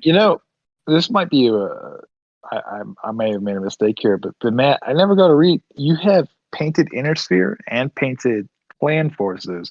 But what are your favorite factions? Where do you lie? Where do your loyalties lie? My favorite, I'm okay with either side. They each have their pros and cons. You're pan-factional. I am pan-factional as well. Yes. Yes. But first in Premier Love is the old FedCom. So I'm right in BourBen's corner there. But I guess I kind of swing on the clan side, just a wolf as well. So I'm kind of like the vanilla guy that just walks in and is like, oh, these are the guys that are talked most about. Okay, I'll play with them. So disappointing. I know. So disappointing. I know. It's true. Well, and I want to bring up I don't know if this is a new segment or not, but somebody had asked, what is your favorite faction and why is it Fed Sons? That was Derek. Absolutely, it was. He doesn't account after he insulted Miller Lite. I just want to put that out there, all right? Well, I mean, to be honest, it is just water with bread in it. Let's be fair. No. It is enhanced water. Okay. Enhanced. All right. Yeah. So, I mean, Mike, what is your preferred faction? For Intersphere, well, as you've seen the photos, all of my IS units are painted up in Kellhounds. One, for simplicity's sake. I don't have to worry about more than one scheme. Just paint them all red and black. If you had to take a faction, an actual faction, what would you take? Oh, well, funny you should ask. So the Kellhounds are somewhat kind of like an actual faction now, based off Tamar come Rising, on. right? Like, No, they only have one planet. Their leader flies a tank. Okay, it doesn't count. You can't count the 3058 Arc Royal, defense cordon as anything but bullshit. If we were going for, I guess, one of the 5 major houses, I would go Steiner. And then Yeah, it's good. Clan. I approve that. I approve that. Sprechen Sie Deutsch? Prost. Be visiting. Let's see.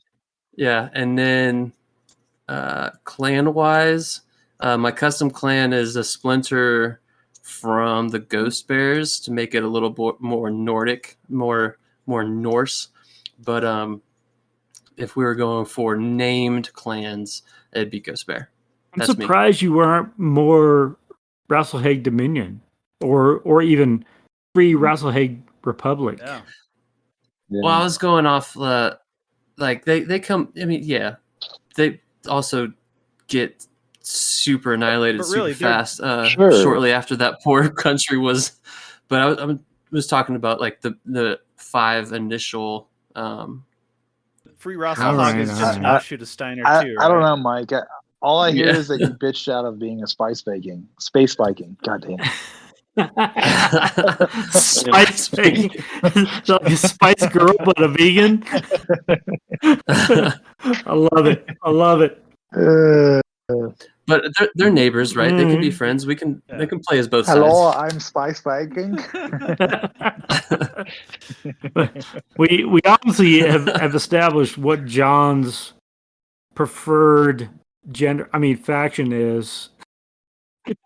Yeah, I mean, you don't need to see a picture of me. You just need to picture, Arrested Development. The character is trying to sound like a chicken. Oh man, I love it. That's Cuckoo. That's Jade Falcon. Yeah, Cuckoo. Yeah. Cuckoo. Innersphere. Any Innersphere? If you had to pick an Innersphere, John, what would it be? Deutschland, yeah. You're gonna go Steiner. The Alliance, yeah. Oh, we're all going to hell for our accents. Yeah. Hey, Duolingo says I do just fine. I'll have you know. Matt, you've thrown around a little bit of the Merrick vibe. What's going on there? Yeah, for LVO, I decided that because this will be like my first major non-Colorado Wolfnet AS350.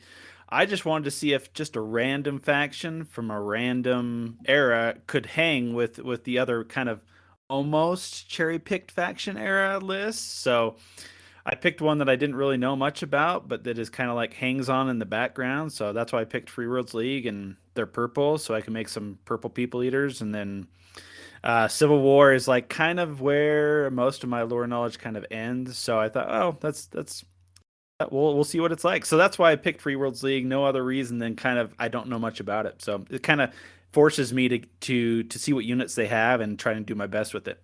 So is that your preferred faction, or is it not at all? You lean some other way? Yeah, I mean the first force that I painted up and I play the most is my my FedCom list in Clan Invasion. So that's what I play with the most probably.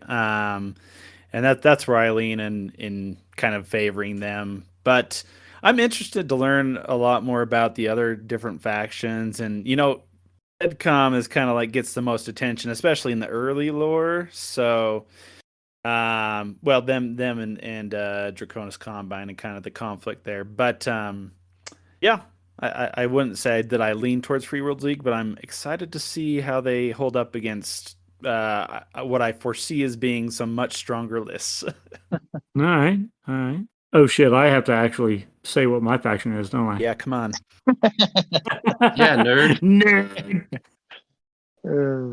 Well, I mean, as probably a lot of people know, I'm a diehard Fed Sons guy. So yeah. I'm not quite sure what John's saying right now, but I'm sure it has something to do with Fed Sons. But I've always been a Fed Sons guy from the very beginning. Before the fucking clans were even a thing. So I don't know if that tells you how old I am, but and Ben, just to clear up, I'm sorry, I said FedCom, but I meant Fed Sons. That was a mistake of mine. But yes, Fed Sons over FedCom, not FedCom. Sonner. You don't. He does have his stuff painted up in the heavy cards, isn't it? He's had a few Fed Sons. It's all green and yellow. So yeah, it's only Fed Sons. Sorry about that. Yes. I knew you and I had a connection at some point, Matt. Our dice and our love for Fed Sons. That's Fed Sons is my Innersphere faction, obviously from my avatar on Discord and the tattoo on my arm and everything else. But on the clan side, if I had to choose a clan faction, lore wise, it would probably fuck you, John. It would probably be the Jade Falcons, just because. Oh, we need to hear. No. What? But I lean towards Goliath Scorpions with how they've kind of progressed through the lore era and stuff like that. So I'm more of a. You also root for the Raiders. You're just a fan of the obscure. I am. I've always been an underdog rooter kind of thing. Like, rooting for the fucking underdog, like making him, the biggest probably underdog epiphany I ever had was when, Grayson Carlisle going on to Verthandi with his very basic mercenary unit. So it's one of those. I've always been an underdog kind of rooter, and Goliath Scorpions seem to be the underdog in the Oakland era. So I'm trying to see where they go with things. Don't they become the Goliath Lions or something like that? Well, they had a split during the Reaving. You had the Stone Lions that were a Goliath Scorpion cluster or galaxy. I don't know. They got left behind in the home worlds, and they kind of got absorbed and then unabsorbed or something from some of the weird shit that happened in the home worlds. But then you had the whole war of Reaving is kind of like a baby throwing a tantrum. It's like, look at me, I'm relevant. It's so weird. Like, so many clans got absorbed in the home worlds that nobody even knows about anymore. Right. And I know that's something that CGL hasn't really expanded upon yet. Maybe we'll see something. I don't know. But from what the Wars of Reaving sourcebook says, that pretty much the Star Adders came out on top, and you have the Star Adders and the Stone Lions and some weird amalgamation of different bullshit that's going on there. But the Scorpio Imperio, and then the Clan Goliath Scorpion, and then whatever they are in the Oakland area, it's going to be an interesting piece. But so that's kind of where my proclivities lie. Is Fed Sons and kind of Goliath Scorpions. Okay. But going back to your Jade Falcon comment there, who's your favorite Jade Falcon? Oh man, all the above. If I had to choose a Jade Falcon that was my favorite, it would probably be Joanna. That's pretty good. Joanna, she got a chip on her shoulder. She is an underdog, angry bitch that will not. She doesn't fuck around. She says what she says. That's what I was about to say. For the fear of misogyny, I was gonna be like, that's one angry bitch right there. I don't blame her. She's something that if I had to epitomize my personal relationships, that's somebody I'd be interested in. So you're her Aiden Pride, and she just absolutely hates you. That's really how my 30-year relationship with my wife is right now. So it works out great. I'm her Aiden Pride, so it works out. Bit angry at me when you bust. That's awesome, Ben. Yeah, fantastic. All right, so now it's time for Brew It Baby with BourBen and the drink of the month. Woo! BourBen, you're my hero. Hey all, this is Ben here, your Battletech Master of Spirits. Get your mixers, liquors, shakers, stirs, and strainers ready as we cover this month's Battletech Drink of the Month.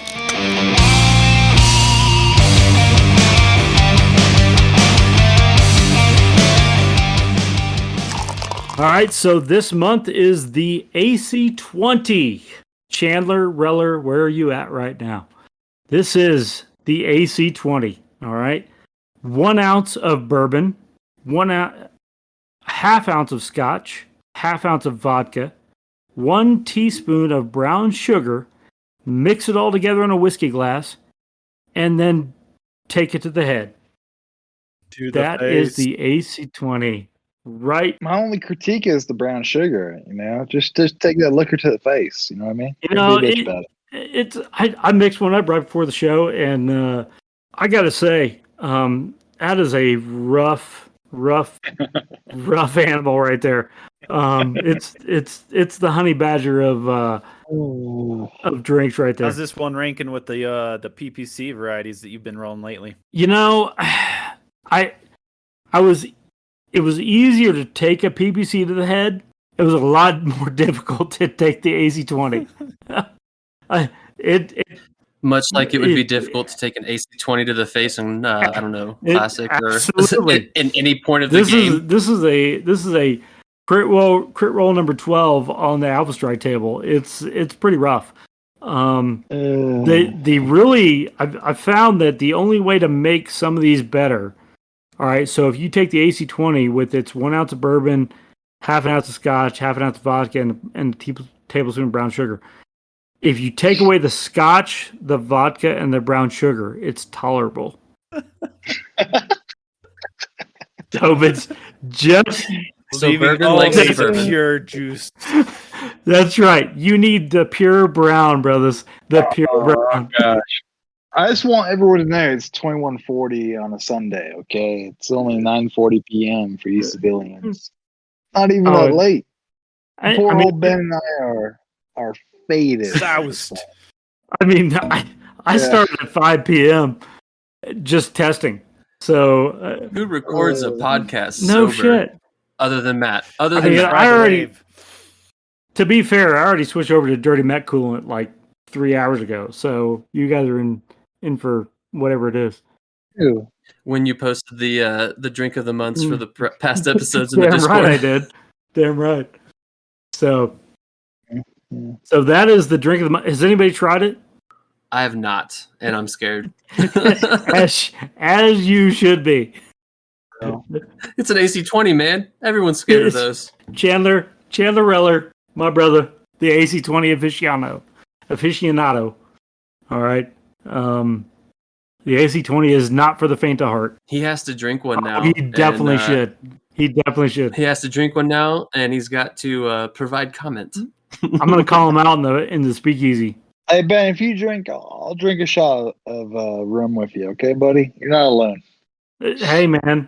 I figure that's what our batch all is going to be, which we'll talk about that next. That's right. We have to look forward to that. We do. So... And that's the drink of the month. That is the drink of the month.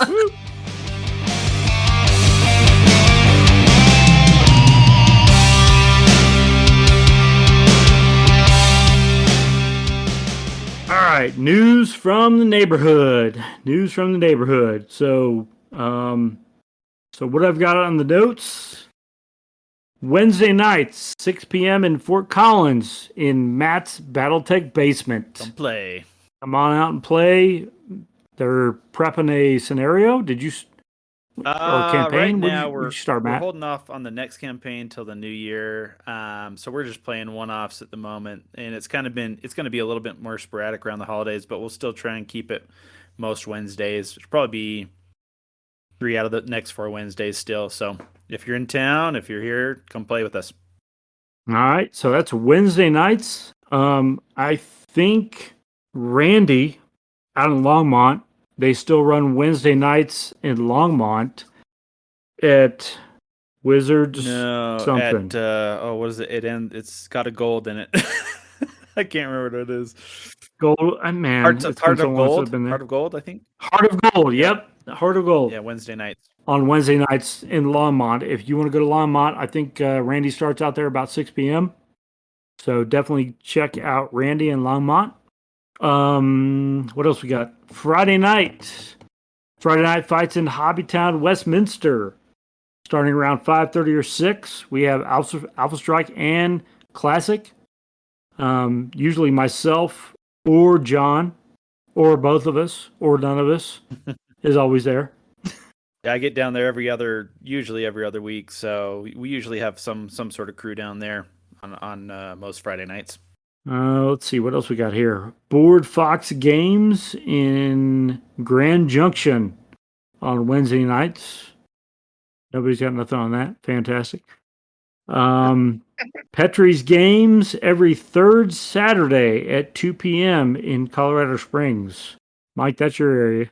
Yeah, I don't think any of us have been successful in actually linking up with that crew, but there is a crew that plays every third Saturday at Petrie's. And then I'll take the next one for you, Ben. Gamers Haven, just in Colorado Springs, on the north side of Colorado Springs, just extended their Saturday hours to, I want to say 10 o'clock. So every Saturday at Gamers Haven is their Battletech night from 6 p.m. to close. And that started officially last week, which was on the 19th of November. So that's their new Battletech night. The owner, Rob, is a big Battletech fan, and we're very thankful to have a dedicated Battletech night here in the Springs. So thanks, Rob. Fantastic. And if any listeners out there have a game night that they run in an area we haven't mentioned, please post it and let us know so that we can broadcast this stuff out there to everyone so that everybody can know about it. Yeah, you can hit us up either on our email, which is in the show notes on whatever your podcast service is, or you can hit us up on email or our Discord, which that link is also in the show notes of whatever your podcast service is. And upcoming action. All right, so there's a lot of shit to cover here. So WolfNet Alpha Strike 350 tournament on December 10th in Gamers Haven in Colorado Springs. This is an Alpha Strike tournament that is casual. All right, it's $5 entry fee. I believe Jack the Dominator is running it. Hit him up on the Colorado Discord. In addition to the tournament on the December 10th, there is a batch-all that's going down. So let's talk about that for a second, John. Is it bat chaw or a chaw? I'm saying it's a batch-all as a dirty interferer. Surat. Yeah. Desperate. Salama, maybe? Hey. Let's not get hasty now. The age. Come on. That hurts. That's for you, John. So with the WolfNet Alpha Strike 350 tournament that's going on the 10th, you will also probably, if you're in attendance, see myself and John playing out a batch-all that John threw out to me as a trial of possession. John, let's talk about that. That's right. It's really a question of, Ben, what all you can provide to Clan Jade Falcon. Absolutely nothing. Too bad. So John and I are going to be fighting out our own personal trial of possession between John requesting a trial of possession for me as he wants to possess a Fed Sunner as a Jade Falcon. So we will be fighting out a 200 PV battle value or 200 PV Alpha Strike fight, right? Are you guys just gonna make it part of the competition down there, like first first game of the day or something? No, it's definitely going to be a final round type event Ooh, where see. we're both feeling beleaguered, we're both a little bit beat up, and we're going to dice off for what the scenario is, and then just figure it out. No. We're not dicing off the scenario. We already established the scenario as part of the trial.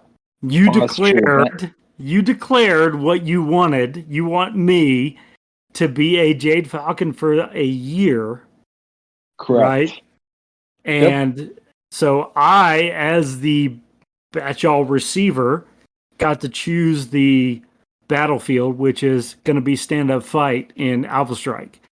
Based off the 350 WolfNet rules, we're going to build our forces and fight it out. And the winner, well, let's say this, the loser of the match will have to be, if I am the loser, I will build and paint and act as a Jade Falcon for an entire year. Yep. Or if John is the loser, he has to build and paint a list and compete as a Fed Sons player. It's not going to happen. Don't worry about it. Oh, it will. Oh, it definitely will. Oh, I know it will. We might have to record this and make it the first video in the Valhalla Club YouTube channel. We might have to do that. So, if you are looking for some entertainment, even if you don't want to participate or watch the 350 tournament, I would suggest you take a look at, Mike may come up with some magic where he can record some shit and record our game to determine who is going to be a Jade Falcon or a Fed Hunter for an entire freaking year. I can't wait. The other options were John was going to dress up as a Jade Falcon in ceremonial garb with feathers and fishnets and shit like that. Whatever they do. So I didn't think that was fair to him. So I just didn't want him to have to show up in fishnets for an entire year because that would kind of put a hurt on my Fed Son's heart. I mean, brother, I've already been in the Navy, Potato. That's true. I was about to say it, but you beat me to it. He, as a Navy man, he's definitely worn some fishnets every now and then. Oh man! So that is the WolfNet Alpha Strike 350 tournament, December 10th at Gabriel's Havens in Colorado Springs. There's a $5 entry fee. Contact Jack to get in on that. And anyone coming from the Northman can haul a couple people with me. So just let me know. Yep, and BourBen's driving down from wherever he's going to be living by then. So you can hitch up with them. So that is December 10th. We also have the big one, the Las Vegas Open. Come join some of the hosts January 26th through the 29th in Las Vegas. This is an Alpha Strike Classic tournament. Alpha Strike on Friday, Classic on Saturday and Sunday. I know myself, Matt, and Dave are going to be down there. Yep. And that's the big Las Vegas, Nevada, not New Mexico. not Las Vegas, New Mexico. You don't want to go there. Las Vegas, Nevada is where you want to go if you're going to go to that. What else we got here going on? Genghis Khan in Denver on February 26th. Saturday is going to be a WolfNet Alpha Strike 350 tournament. There's 24 slots. Make sure you get your slot early. Check the Colorado Discord page for entry status on that. Also at Genghis Khan on Sunday, there's going to be a classic Battletech Battle Royale. Let's see. Sunday, 4-player campaign raid on Butte Hold. That's not Genghis Khan. I think Sure it's pronounced Butthold. I think that is Genghis Khan as well. I believe Greg from the Colorado Discord is running that. We were testing that out here at Westminster a few times. So okay. Yeah. Greg is hosting the classic stuff. Dave is putting on the Alpha Strike stuff, but that's at Genghis Khan. They recently had a video. They pushed out on Facebook, where they were listing out like kind of like a hype video in prep for the upcoming con, and of everything mentioned, Battletech was mentioned the most. So even the people that put on the Genghis Con are very excited about the Battletech officially coming to and happening at Genghis Con. I think it'll be good because I know one of the classic event I mentioned earlier that I was part of down in Westminster was hosted by Greg, and we were testing out some of the raid on Butte hold. Butte. I'll say Butte again because John doesn't understand It's definitely Butte. It's definitely Butte. I know John likes to have his butts. Butt. Of course it is, Navy guy. So we were testing out some of those scenarios, and I think Greg got some good feedback on what he is planning for the scenario at Genghis Khan. So I think it'll be a good game for those classic players that want to get in on it.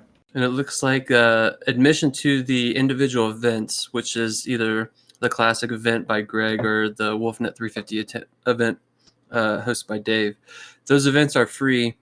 You just need to buy your event ticket, badge, whatever they want to call it. $66 for the entire weekend and $40 or $45 for a single day badge.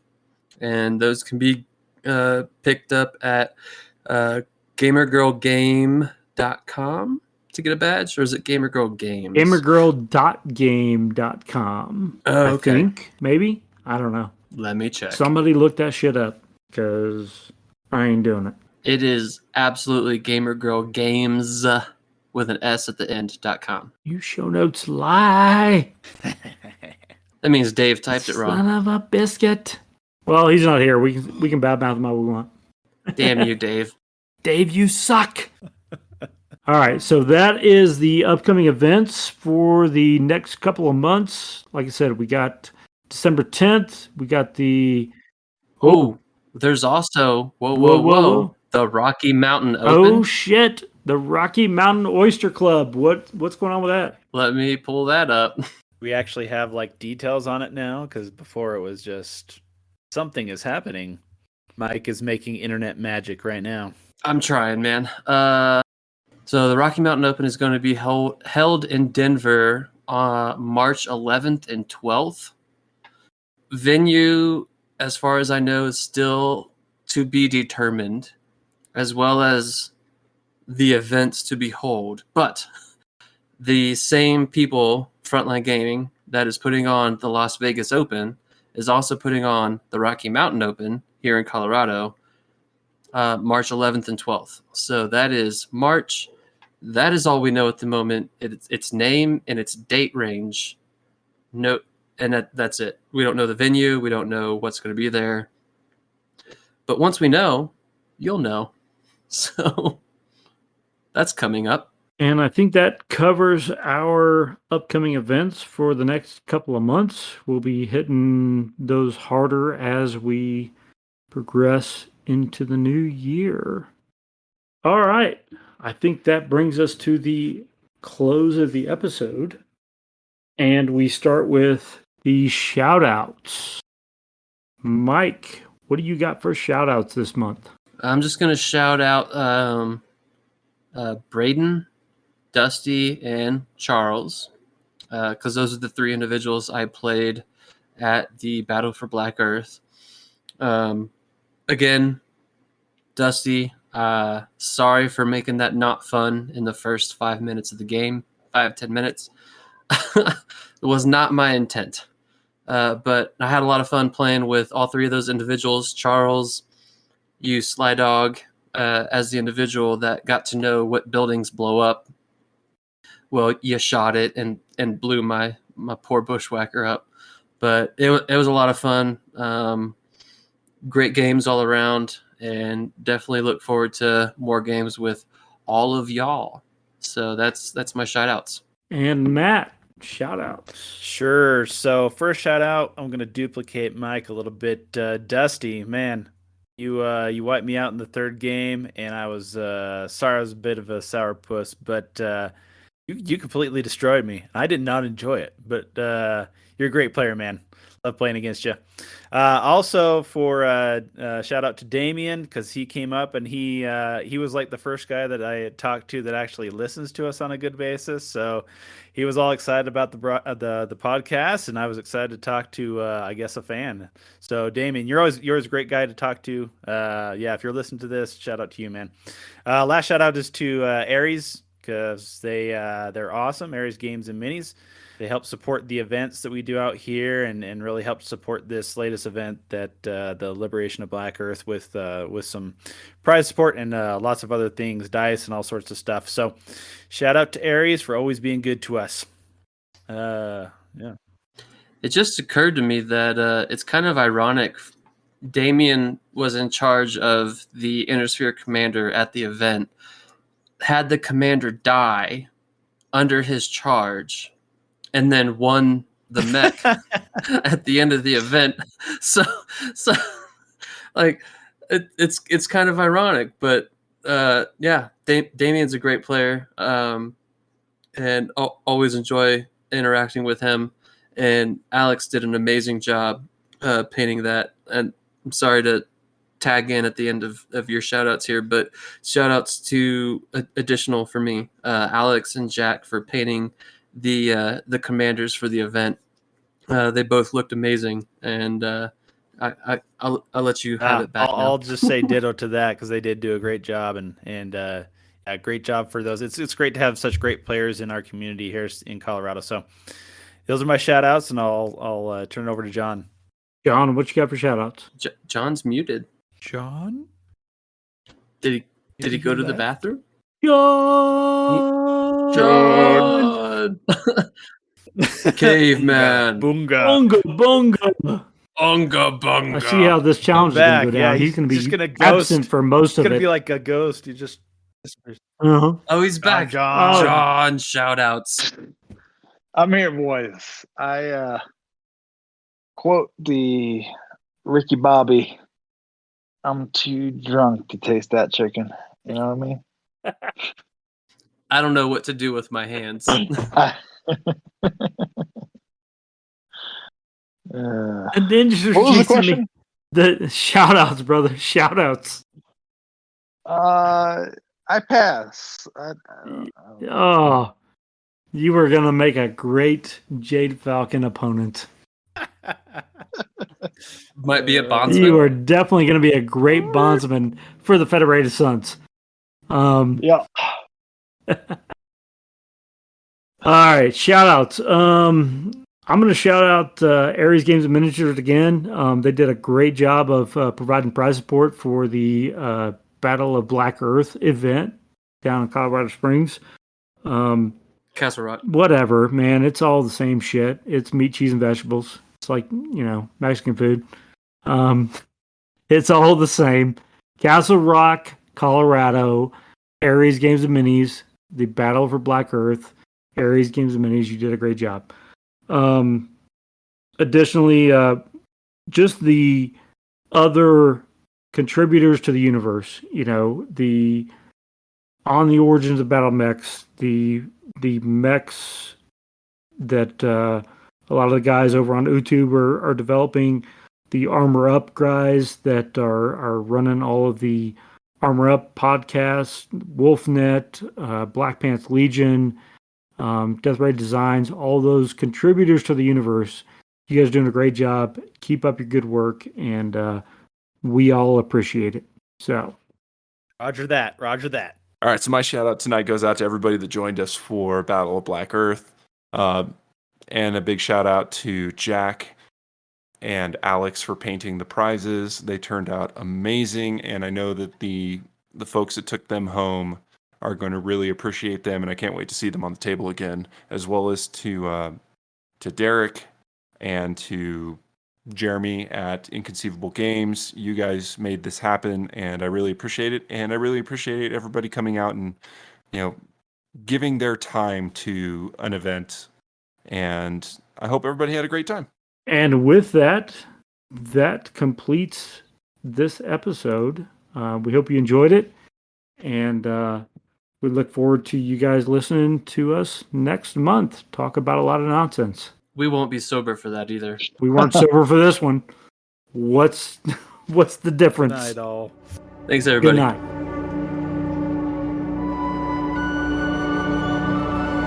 Thanks for joining us today in the Valhalla Club. Special thanks to our sponsor, Ares Games and Miniatures. Ares is the premier online retailer for all your Battletech needs. You can contact us at thevalhallaclub@outlook.com. If you are in Colorado, please join your local community group on Facebook and Discord. If you are able to help support your local Colorado Battletech community, subscribe on Patreon to Colorado Battletech. This Patreon account is used to supply prize support for local events and assist in venue costs.